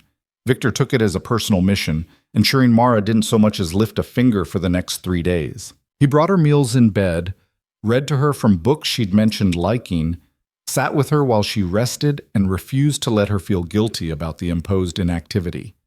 This is what I'm here for, he said when she protested. Let me take care of you. Let me prove I can be what you both need. So she did. She let him care for her, let him show through actions that his promises weren't empty. And slowly, carefully, she felt the foundation of trust beginning to rebuild between them. Not the blind trust of their early relationship, but something more solid, something earned through crisis and choice and the daily decision to show up for each other. The days settled into a rhythm that felt almost ordinary. Victor worked from home, conducting business calls from his office while checking on Mara every hour like clockwork. She spent her enforced bed rest reading, watching the lake through the windows, and feeling Isla grow stronger with each passing day.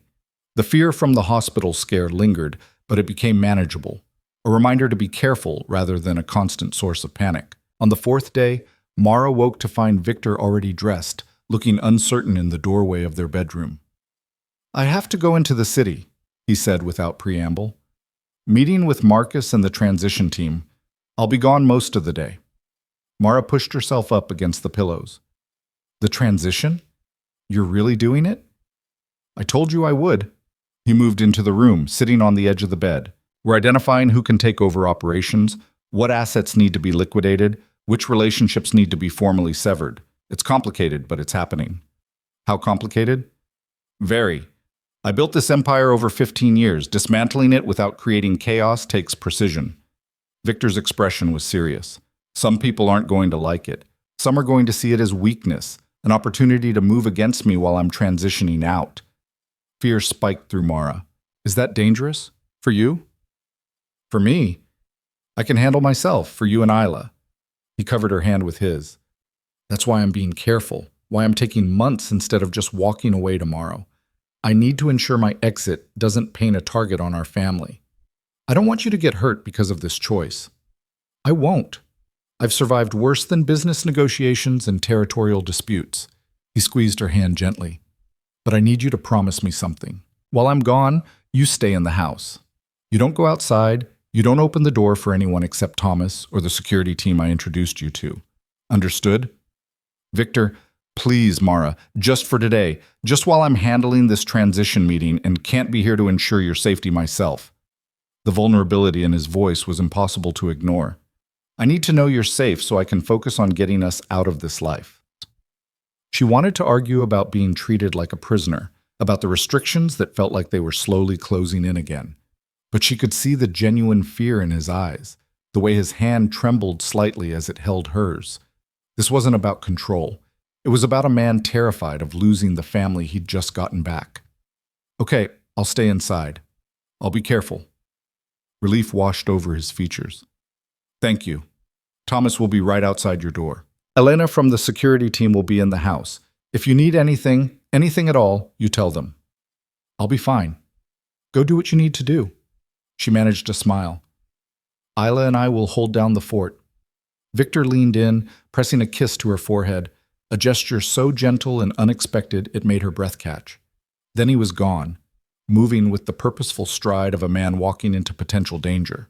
The house felt larger with him gone. Mara tried to settle back into her routine of rest and reading, but restlessness gnawed at her.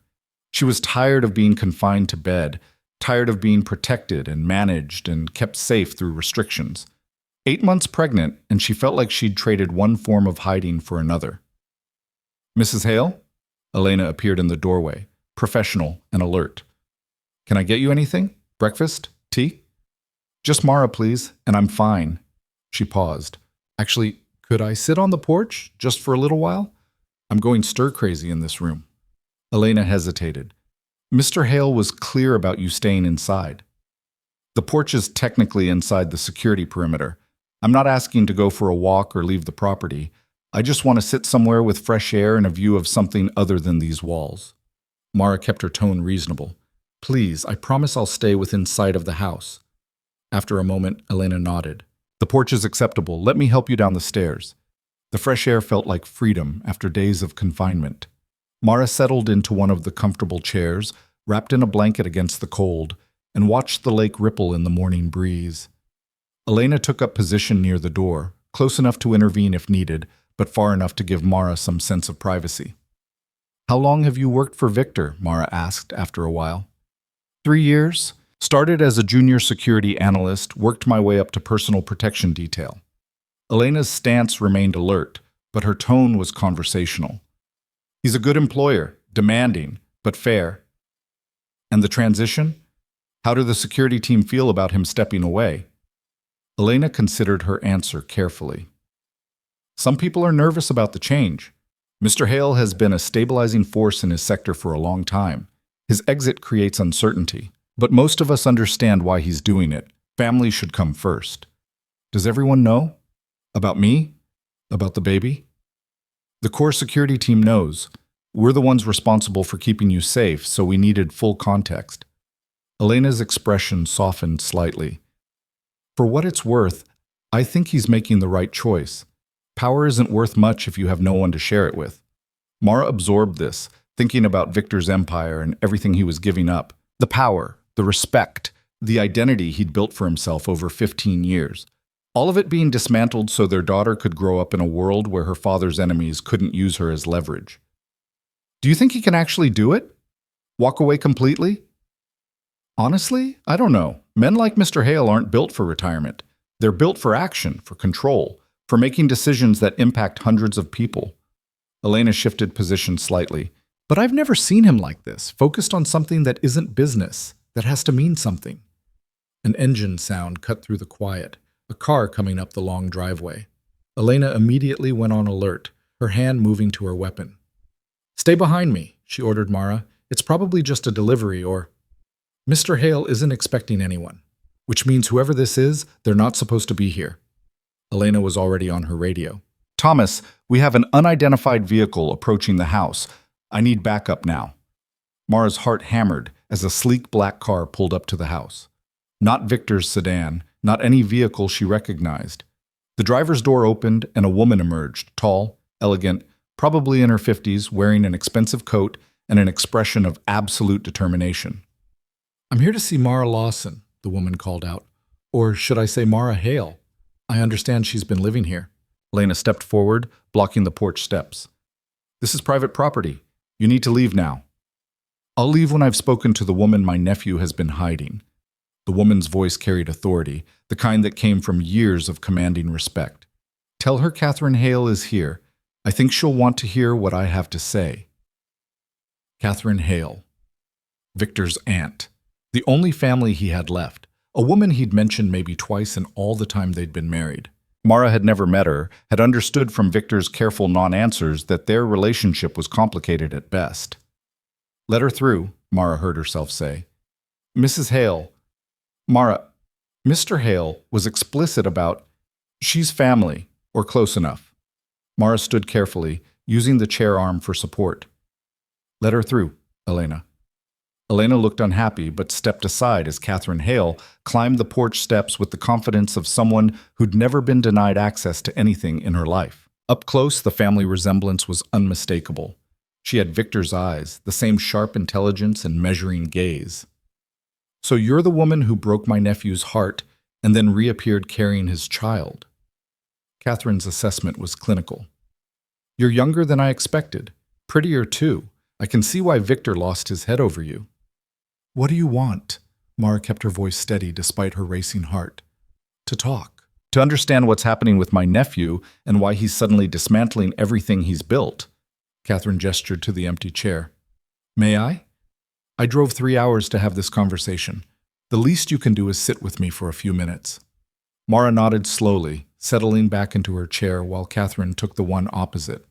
Elena remained close, her hand still near her weapon, clearly unhappy with this entire situation. Victor doesn't know you're here, Mara said. It wasn't a question. Victor doesn't share his plans with me anymore, not since I opposed his marriage to you in the first place. Catherine's smile was thin. I told him then that mixing business with family was a mistake, that bringing someone into our world who didn't understand it would end badly. Looks like I was right. I left to protect our daughter. Someone in Victor's organization threatened to kill her if I stayed. Mara lifted her chin. So yes, maybe you were right that your world was too dangerous for family, but that's not my failure. That's his. That's yours. Something flickered in Catherine's eyes. Surprise, maybe, or respect. You have more spine than I gave you credit for. Victor always did prefer strong women, even when they made his life complicated. Why are you here, Catherine? What do you want from me? I want you to stop him. Catherine leaned forward, her intensity palpable. He's planning to walk away from everything.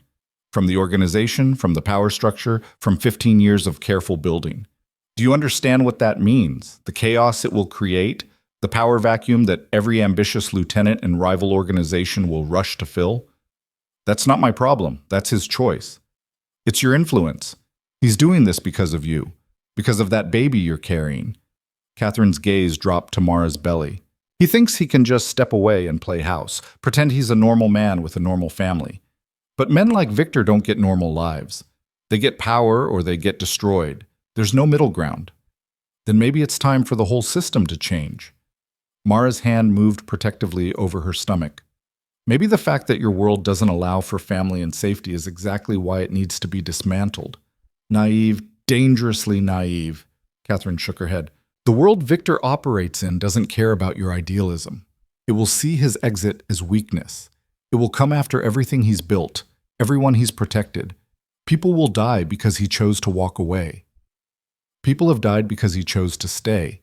Because men like him build empires on violence and control and then wonder why their families aren't safe.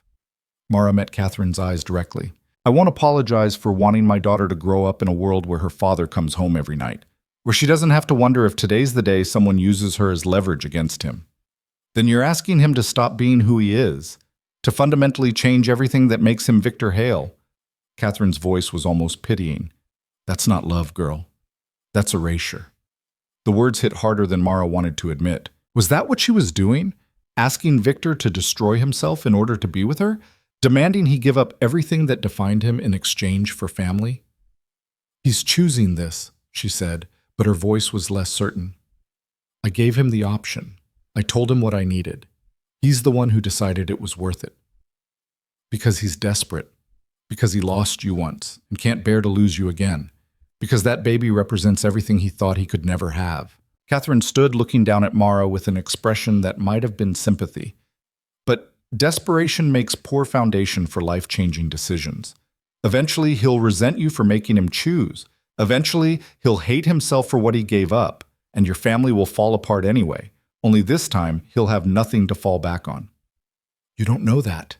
You don't know what he's capable of becoming. I know what men like us are built for.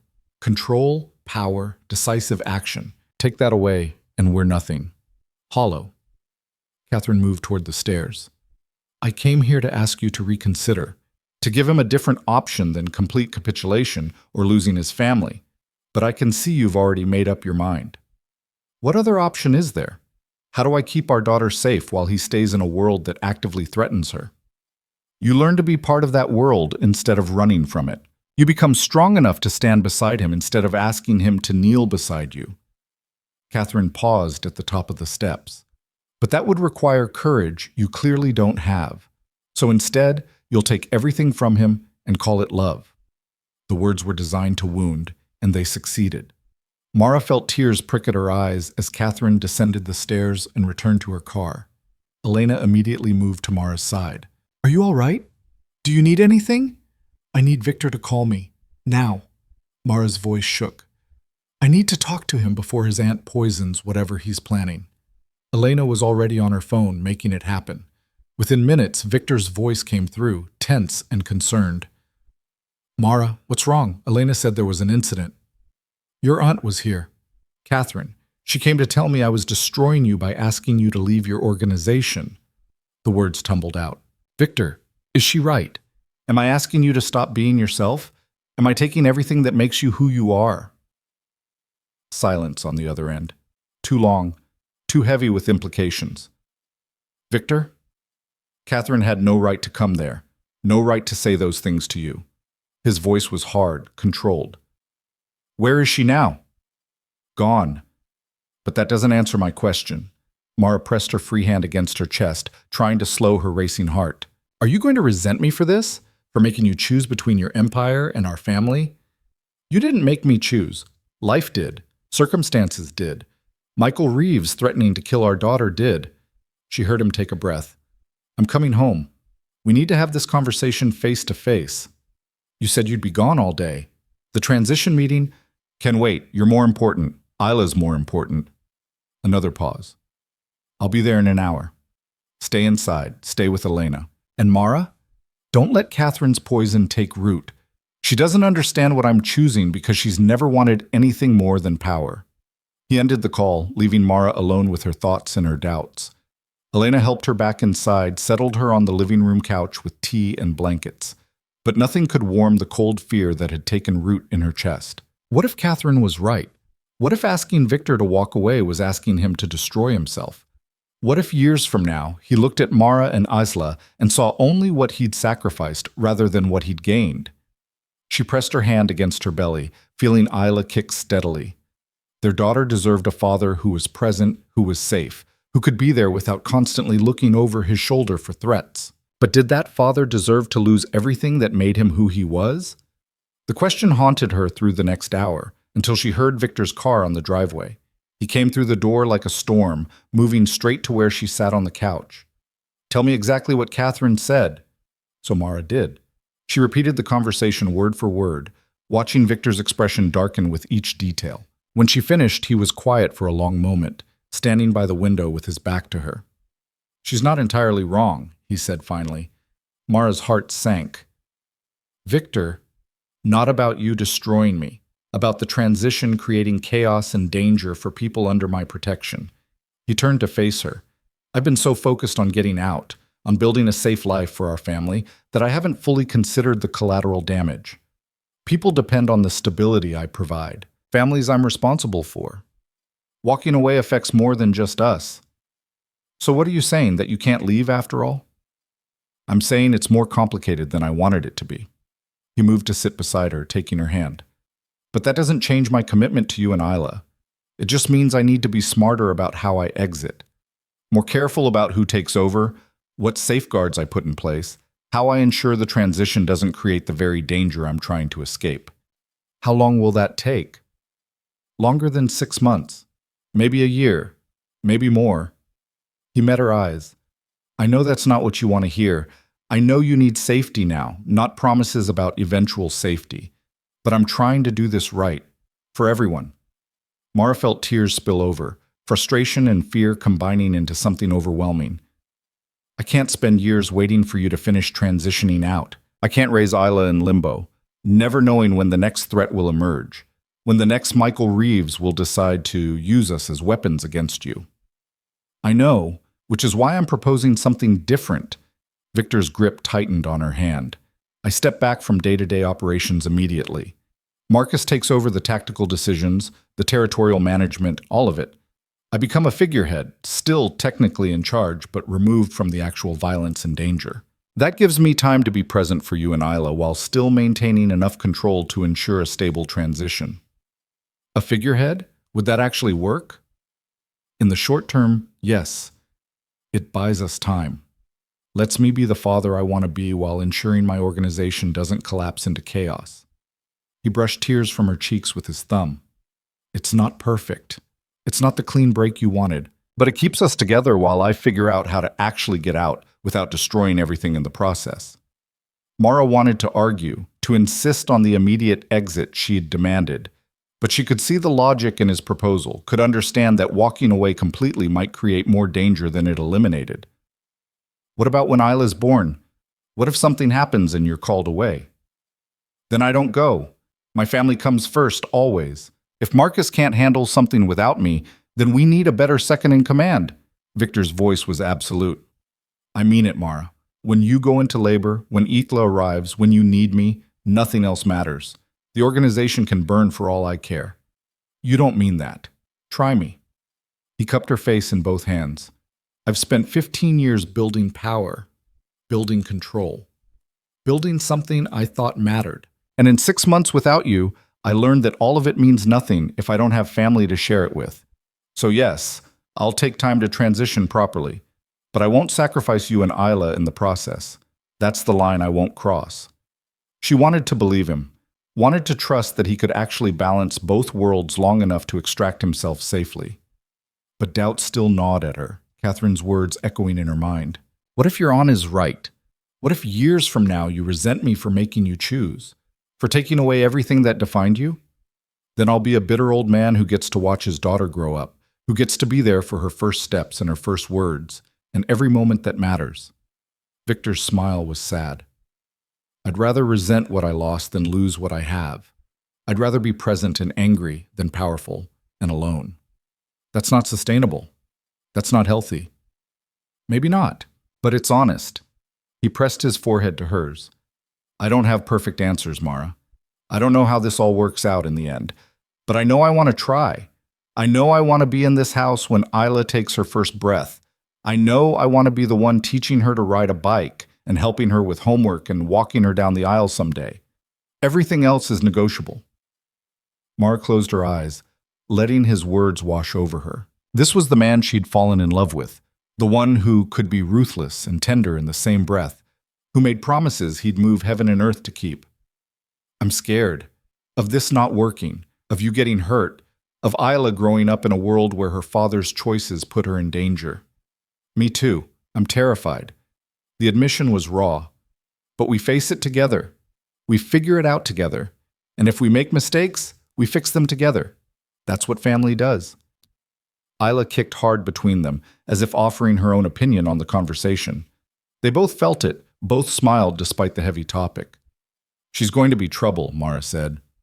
Good. The world needs more women who refuse to be quiet and manageable. Victor's hand splayed across her belly. We'll teach her to be strong, to stand up for herself, to never let anyone make her feel small or powerless. Even when her father's the most powerful man in the room? Especially then. I want her to know she doesn't need power to have value. That being loved and being safe and being herself matters more than any empire. He kissed Mara's forehead gently. I want her to have everything I never did, starting with parents who put her first. They sat like that for a long time, holding each other while their daughter moved between them. Outside, the lake reflected afternoon sun, serene and constant. Inside, two people tried to build a future from the fractured pieces of their past. I need you to promise me something, Mara said eventually. Anything. If this doesn't work, if the transition takes too long, or the danger escalates, or you realize you can't actually walk away, you tell me. You don't pretend everything's fine while it's falling apart. You give me the truth so I can make informed choices about our safety. I promise, complete transparency. No more secrets, no more protecting you by keeping you in the dark. Victor pulled back to look at her directly. And I need you to promise me something too. What? That if you decide to leave again, you take my security with you, that you don't disappear completely, that you let me be part of Isla's life, even if I can't be part of yours. His voice cracked slightly. I can survive losing you, Mara. I did it once, but I can't survive losing her. Not when I finally have the chance to be her father. The vulnerability in his admission broke something open in Mara's chest. I won't take her from you. Whatever happens between us, she deserves to know her father. to have both of us in her life. Thank you. He pulled her close, and she let herself sink into his embrace. Let herself believe, for just this moment, that maybe they could make this work. That maybe love and honesty and shared purpose could be enough to bridge the impossible gap between their worlds. The next few weeks passed in careful routine. Victor kept his promise about stepping back from operations, spending most of his time at the house, while Marcus handled day-to-day business. He attended every doctor's appointment with Mara, asked questions that showed he'd been researching pregnancy and childbirth, and transformed the nursery into something even more perfect than it had been. Mara watched him change, day by day, watched him become less of the ruthless operator she'd married and more of the father their daughter would need. It wasn't a complete transformation. He was still Victor Hale, still capable of cold calculation when the situation demanded it. But he was also softer around the edges, more willing to show vulnerability, more present in the quiet moments. I talked to Catherine, he told her one evening as they sat on the porch watching the sunset. Told her if she ever showed up here again without invitation, she'd regret it. What did she say? That I was making a mistake, that I'd regret choosing family over power, that she didn't raise me to be weak. Victor's smile was bitter. She didn't raise me at all. She sent money and ignored my existence unless I was useful to her political maneuvering. Her opinion on my life choices means less than nothing. She's still family. You and Isla are my family. Catherine is just DNA and shared history. He took Mara's hand. She doesn't get to poison this, doesn't get to make you doubt what we're building. I'm not doubting. Not anymore. Mara squeezed his hand.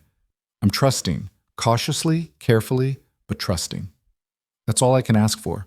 He pressed a kiss to her knuckles. Trust me to keep trying, to keep choosing you both, to keep becoming someone worthy of being Isla's father.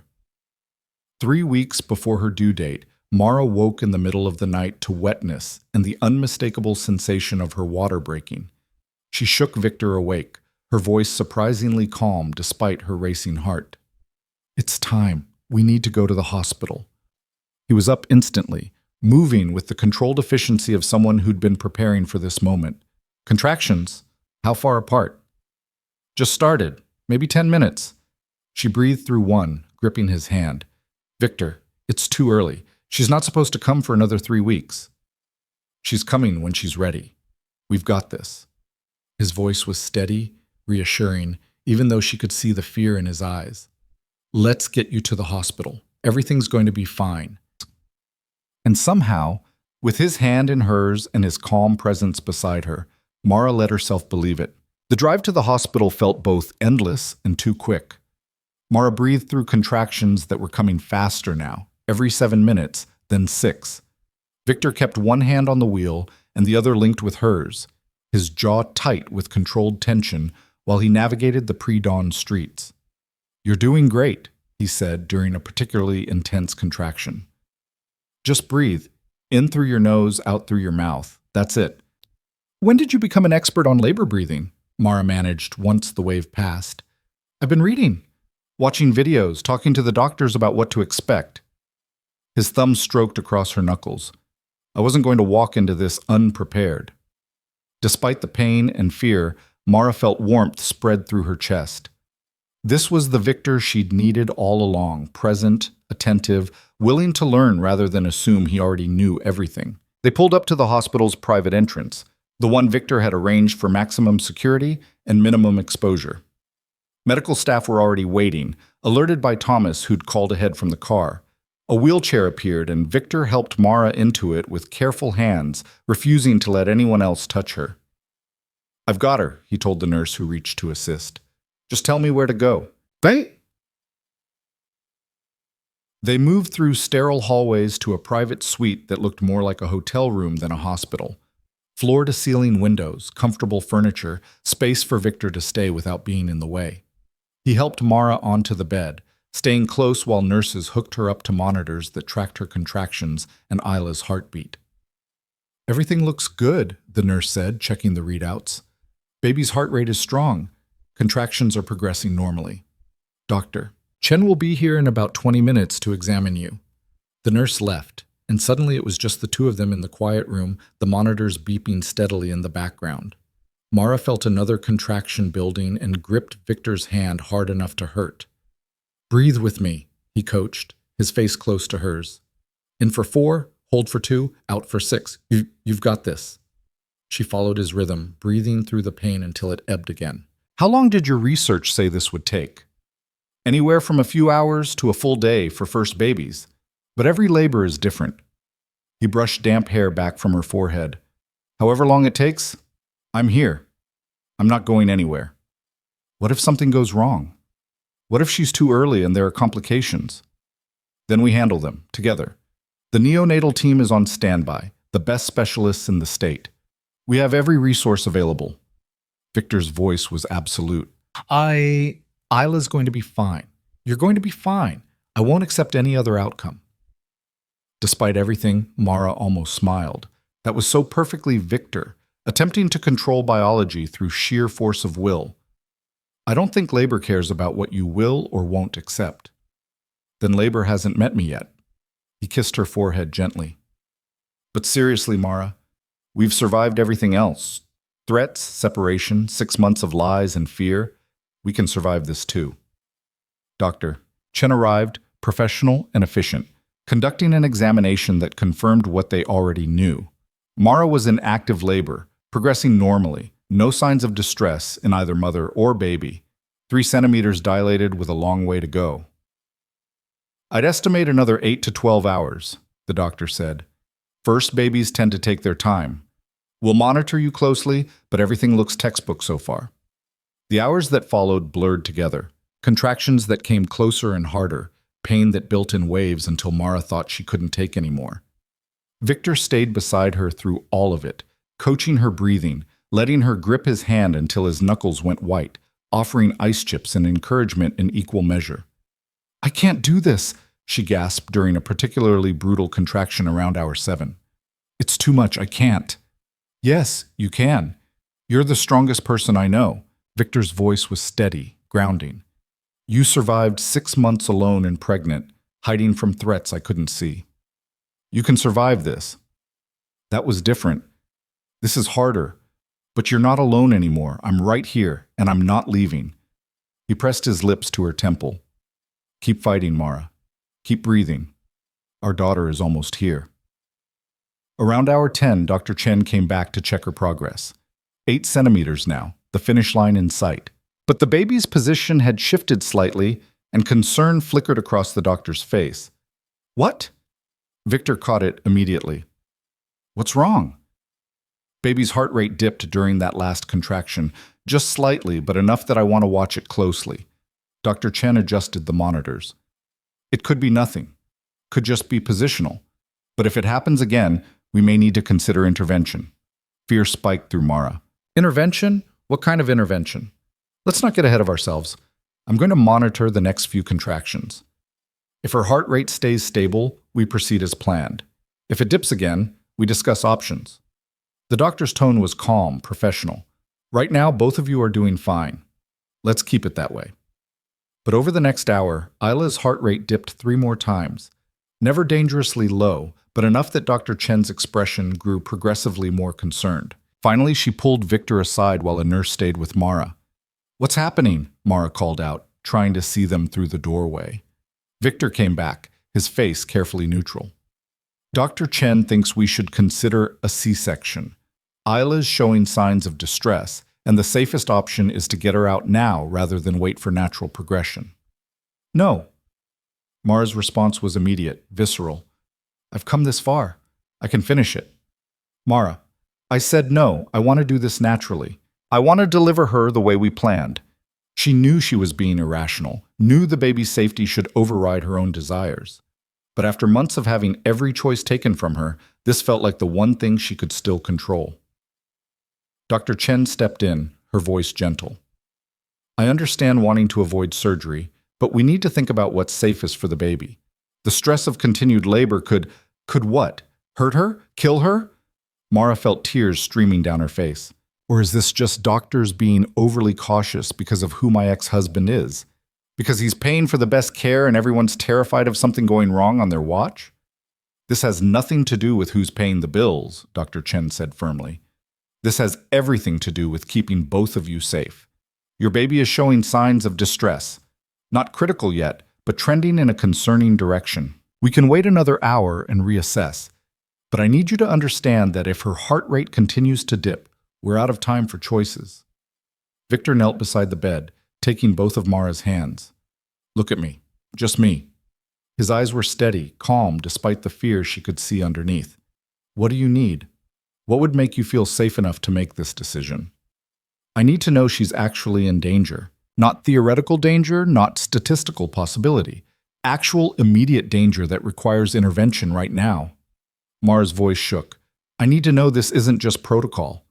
Dr. Chen pulled up the monitor, showing them the readouts. See these dips? They're occurring during contractions when the umbilical cord is compressed.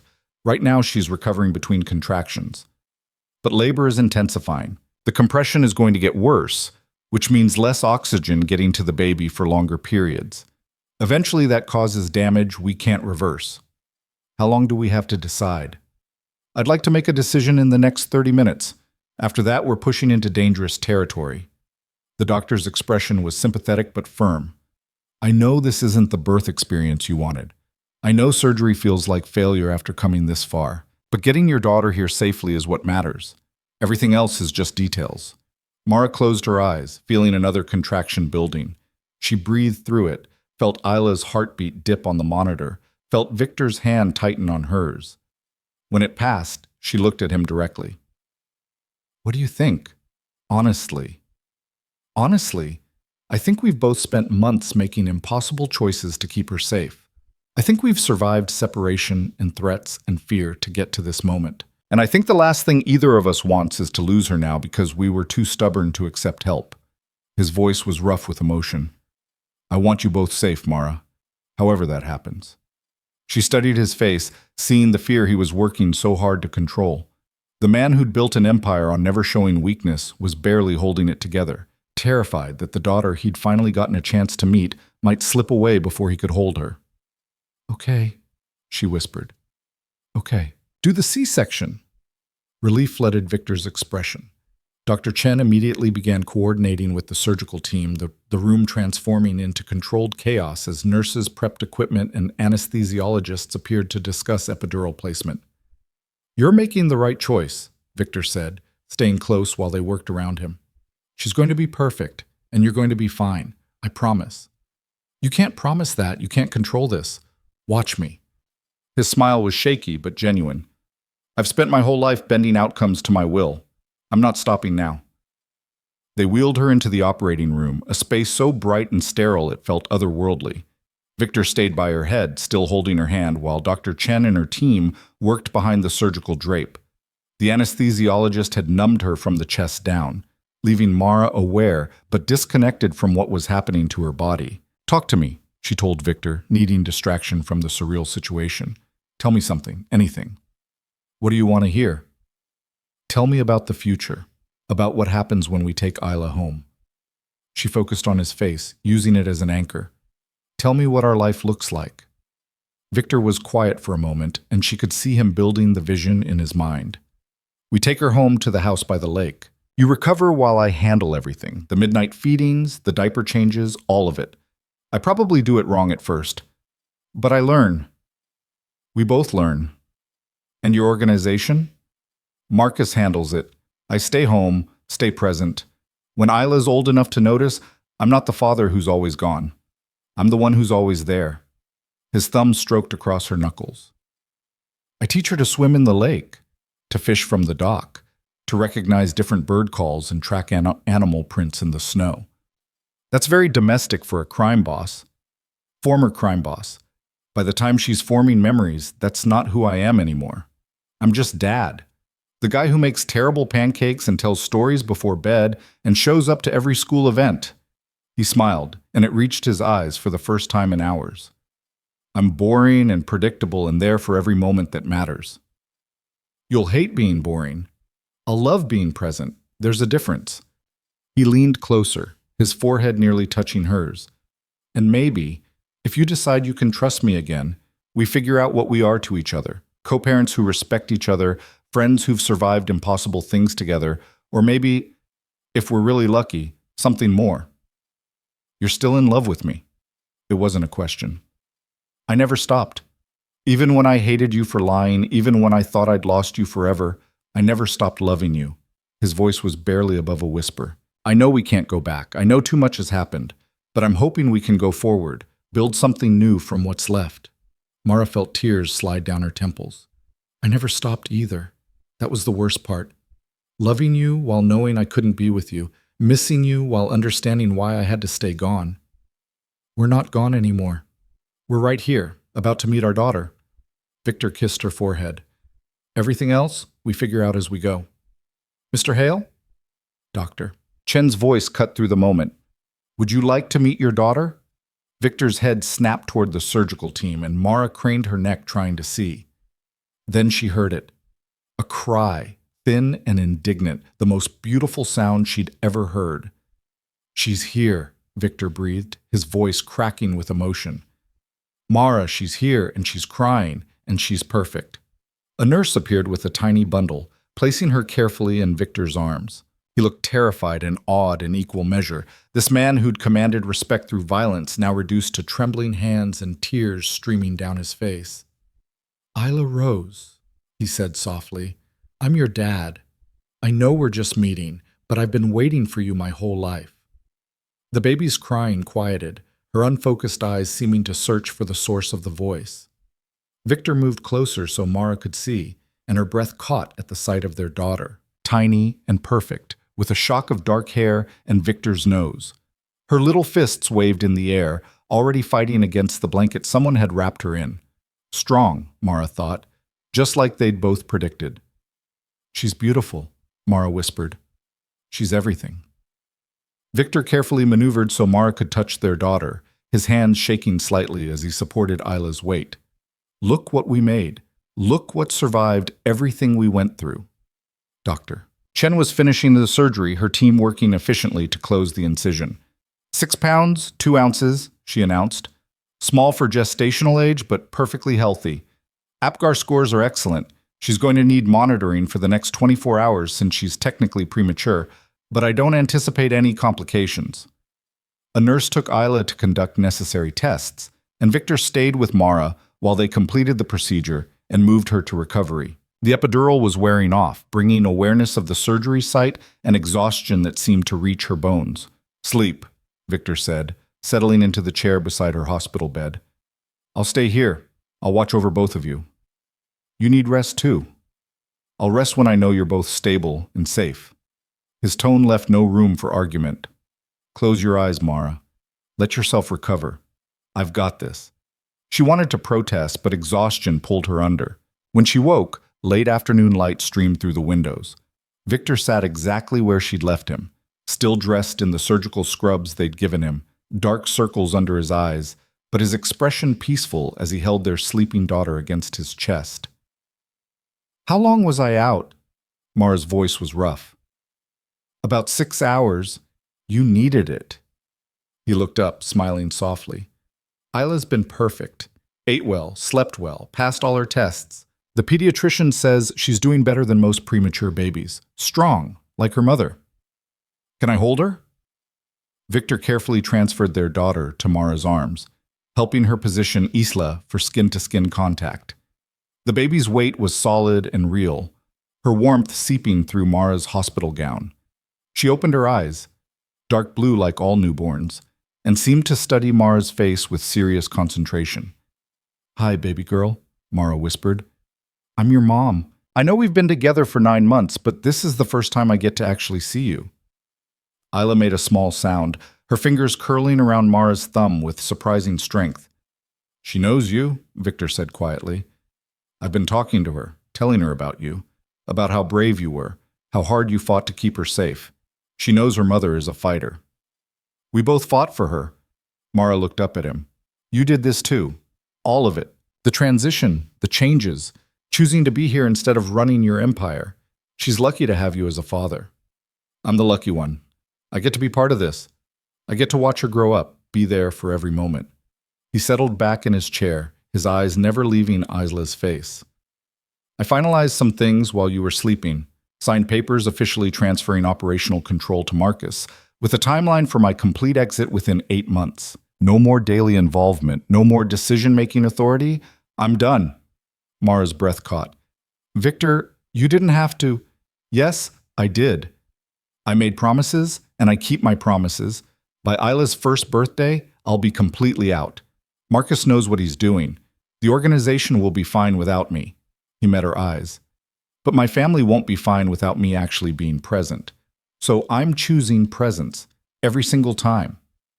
8 months is still a long time. It's necessary to prevent chaos. But during those 8 months, I'm working from home unless absolutely unavoidable. I'm here for feedings and diaper changes and the million tiny moments that add up to a childhood. His voice was firm. I'm not my father. I'm not Catherine. I'm going to be the parent who shows up. Tears slipped down Mara's cheeks. I believe you. Good. Because I need you to believe something else, too. Victor leaned forward, his expression serious. I love you. I've loved you since the day we met, through our marriage, through the divorce, through 6 months of thinking I'd lost you forever, and I'm going to keep loving you whether you can love me back or not. Victor, I'm not asking for anything. I'm not pressuring you to make decisions or promises you're not ready for. He reached out, gently touching Isla's tiny hand. I just need you to know that while we're figuring out how to co-parent, while we're building trust and deciding what we are to each other, my feelings aren't in question. They've never been in question. Mara looked down at their daughter, sleeping peacefully in her arms. This tiny human who'd survived threats and fear and impossible choices, who'd brought them back together despite everything working to keep them apart. I love you too, she heard herself say. I'm still angry about some things. I'm still scared about others. But I never stopped loving you, not even when I wanted to. Victor's expression transformed, hope and relief and joy all competing for space. Does that mean? It means we take this slow. We focus on Isla, on becoming the parent she deserves. We rebuild trust through actions instead of words. And maybe, eventually, we figure out if we can be partners again. Real partners, not just co-parents managing shared custody. Mara held his gaze, but only if you actually follow through on everything you've promised. Only if you prove that family really does come first. I will. Every day, every choice, every moment, I'll prove it. He stood, leaning down to kiss her forehead, then Isla's. We're going to make this work, all three of us together. The next few days in the hospital established new patterns. Victor stayed constantly, sleeping in the chair beside Mara's bed, learning to change diapers and swaddle properly and recognize Isla's different cries. He called his organization only when Marcus directly contacted him, and even then he kept the conversations brief and held Isla while he talked, a physical reminder of what mattered more. Mara watched him transform further with each passing hour. The ruthless operator disappeared, replaced by a father who researched sleep schedules obsessively and worried about whether Isla was eating enough. He was attentive and tender and completely devoted in a way that made Mara's heart ache with hope. I never thought I'd see you like this, she said on their third day in the hospital, watching Victor rock Isla and sing to her quietly, some lullaby he'd apparently memorized from a parenting book. Like what? Soft, gentle, completely wrapped around a 7-pound human's tiny finger. Mara smiled. It's a good look on you. She's easy to be gentle for. She's perfect. Victor looked up from Isla's face, and his expression made Mara's breath catch. You both are. My whole world right here in this room. They brought Isla home on a gray February morning, the sky threatening snow. Victor had transformed the house even further. Safety equipment installed everywhere, monitors in every room, the nursery stocked with everything they could possibly need. He carried Isla's car seat like it held precious cargo, refusing to let anyone else touch it until they were safely inside. Welcome home, little one, he said, carefully extracting their daughter from the car seat. This is where you live, where you'll grow up, where your mom and I are going to do our best not to screw you up too badly. Mara laughed despite her exhaustion. That's quite a welcome speech. Honesty's important. I want her to know we're going to make mistakes, but we'll always love her through them. He settled Isla in the expensive bassinet beside the bed, watching her sleep with an expression of complete devotion. She's going to be okay. We're all going to be okay. The first weeks were chaos, sleepless nights and constant feedings and learning Isla's rhythms. But they managed it together, falling into a partnership that felt natural despite their complicated history. Victor handled night feedings without complaint, walking Isla around the house at 3 in the morning while singing increasingly creative lullabies. Mara recovered from surgery slowly, accepting Victor's help with grace she'd never managed before. "You're good at this," she told him one night, watching him expertly burp Isla after a feeding. "Better than I expected. I read a lot of books, watched a lot of videos, asked a lot of embarrassing questions to pediatricians." He smiled down at their daughter. "I was terrified of being terrible at it, of being like my father, distant and unavailable. So I overprepared. It's working. You're a natural. I'm a dedicated student. There's a difference." Victor settled Isla back in her bassinet, turning to face Mara. "But I'm committed to learning, to being better, for both of you." True to his word, Victor's involvement with his organization decreased week by week. Marcus called less frequently. Security briefings became monthly instead of daily. Victor started spending mornings on the porch with coffee and Isla, afternoons in the nursery reading to her, even though she was too young to understand, evenings cooking dinner while Isla watched from her bouncer. "Marcus says the transition is going smoothly," he reported after one of his rare calls. "2 more months and I'll be completely clear. Just a consultant on paper, no real authority or involvement." How does that feel? Honestly, liberating. I thought I'd miss the power, the control, the feeling of running everything. But I don't.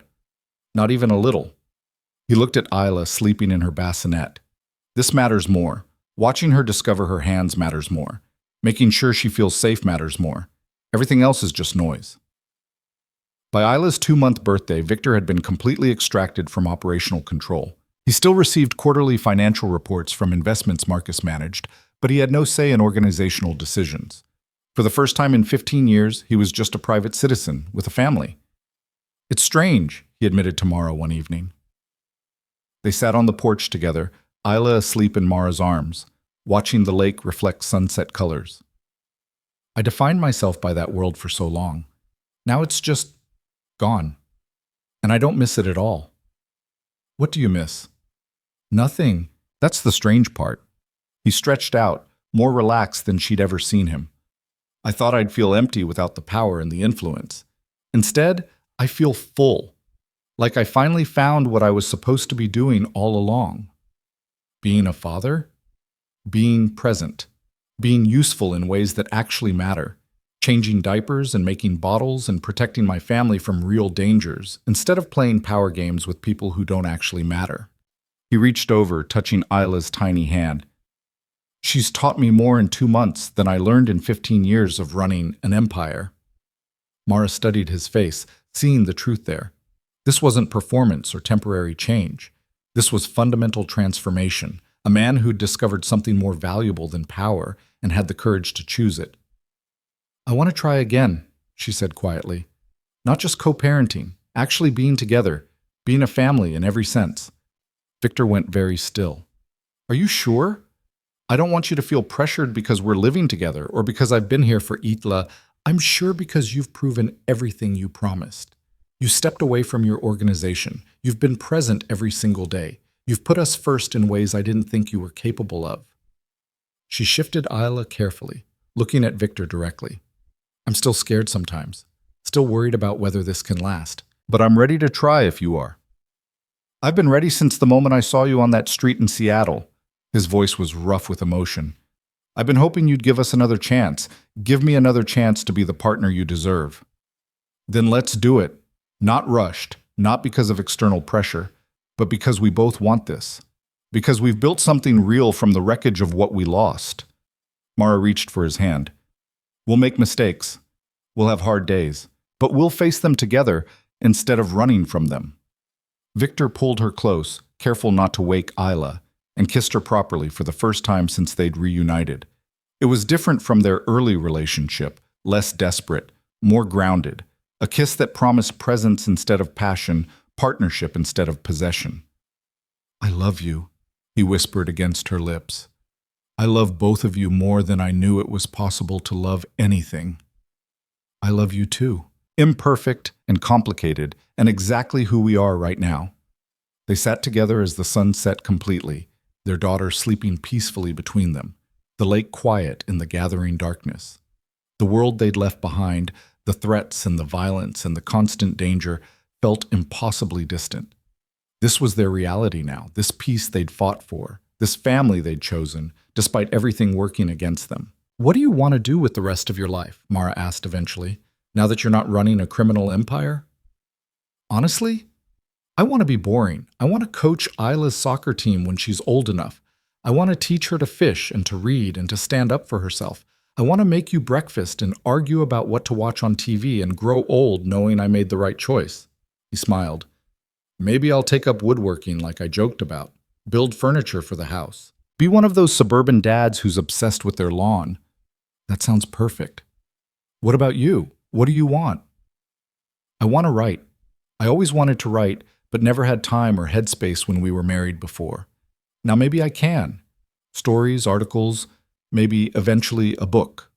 Mara looked down at Isla. "I want her to see both her parents pursuing things that matter to them, building lives instead of empires. We can do that. We can build something worth having." Victor's hand found hers in the darkness. Together. 6 months later, Mara stood in the kitchen making Isla's bottle, while Victor did laundry and sang off key in the other room. Their daughter, now 8 months old and crawling everywhere, investigated the cabinet locks Victor had installed, determined to figure out how to defeat them. "She's your daughter," Mara called to Victor, stubborn and convinced she can outsmart any security measure. "She's brilliant, already problem-solving at 8 months. Victor appeared with a basket of clean baby clothes, dropping a kiss on Mara's head as he passed. "Want me to take her while you make the bottle?" "Please," before she figures out how to open that cabinet and finds cleaning supplies. He scooped Isla up, tickling her belly until she laughed, a sound that still made Mara's heart swell every time she heard it. They'd settled into domesticity so completely it was hard to remember Victor had ever been anything other than this, a devoted father and partner who prioritized family above everything else. "Marcus called earlier," Victor mentioned while Isla grabbed at his nose. "Final paperwork is done. I'm officially removed from all organizational records. No financial ties, no consultancy agreements, nothing. Clean break." "How do you feel about that?" "Relieved. It's finally over. That chapter of my life is completely closed." He looked at Mara seriously. "Which means this is the right time to ask you something I've been thinking about for months." "What?" He set Isla in her playpen, then turned back to Mara with an expression that made her pulse quicken. "Marry me. Again. Not because of Isla or because we're living together or because it makes practical sense. Marry me because we've built something real. Because we've proven we can choose each other every day even when it's hard." Mara's breath caught. "Victor, I know we've been through this before. I know the first time ended badly, but we're not those people anymore. We're better, stronger. We've survived things that should have destroyed us and came out choosing each other anyway." He took her hands. "I want to make it official. I want Isla to grow up seeing parents who are committed not just to her, but to each other. I want to build a life with you that's based on honesty and presence instead of lies and absence." Tears spilled down Mara's cheeks. "Yes. Yes, of course, yes." Victor pulled her close, kissing her with all the love and hope and promise of their complicated journey. Isla babbled from her playpen, apparently offering her approval of the proceedings. "We'll do it small," Mara said when they broke apart. "Just us and Isla, and maybe Thomas. No big ceremony, no press, just commitment." "Perfect. I don't need spectacle. I just need you." Victor wiped tears from her cheeks gently. "Both of you. My whole world right here."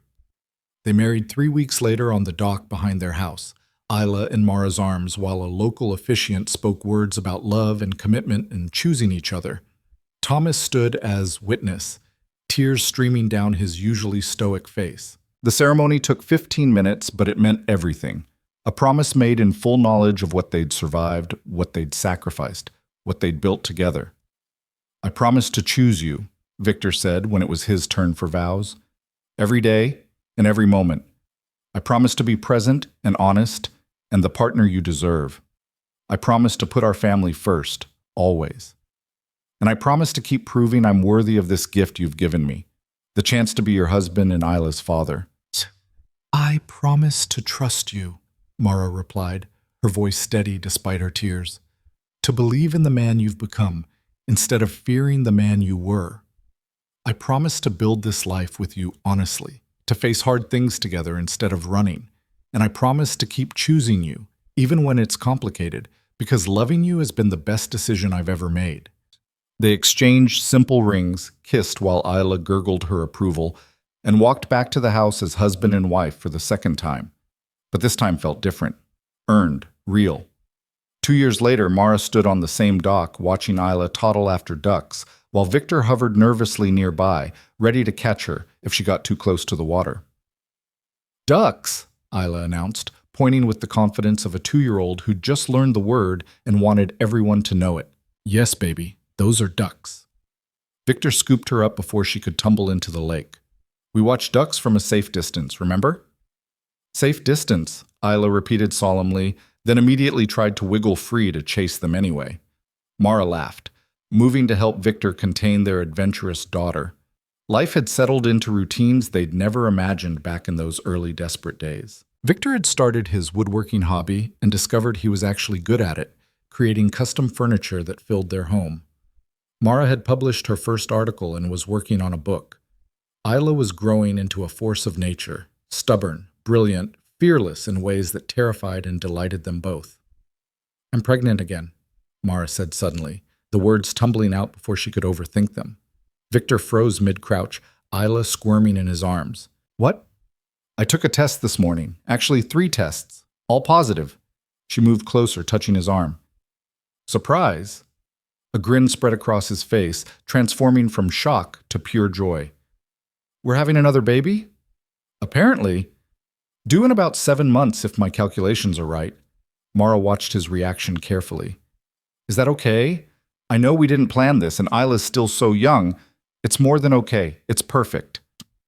He shifted Isla to one arm so he could pull Mara close with the other. "Our family keeps growing. Our life keeps getting better. How could I be anything but thrilled?" Isla, sensing the emotional moment, decided to contribute by smearing her sticky hands across both their faces. They laughed, untangling themselves to clean up their daughter, and Mara felt something settle in her chest. Peace.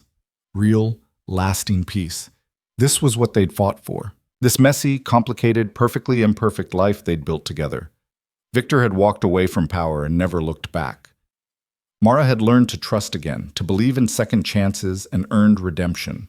Together, they'd created something worth having, a family built on honesty, presence, and the daily choice to keep showing up for each other. "I love you," she told Victor while he cleaned Isla's sticky fingers. "I love this life we've made. I love who we've become." "I love you too. Both of you. Soon to be all 3 of you." He kissed her gently, Isla giggling between them.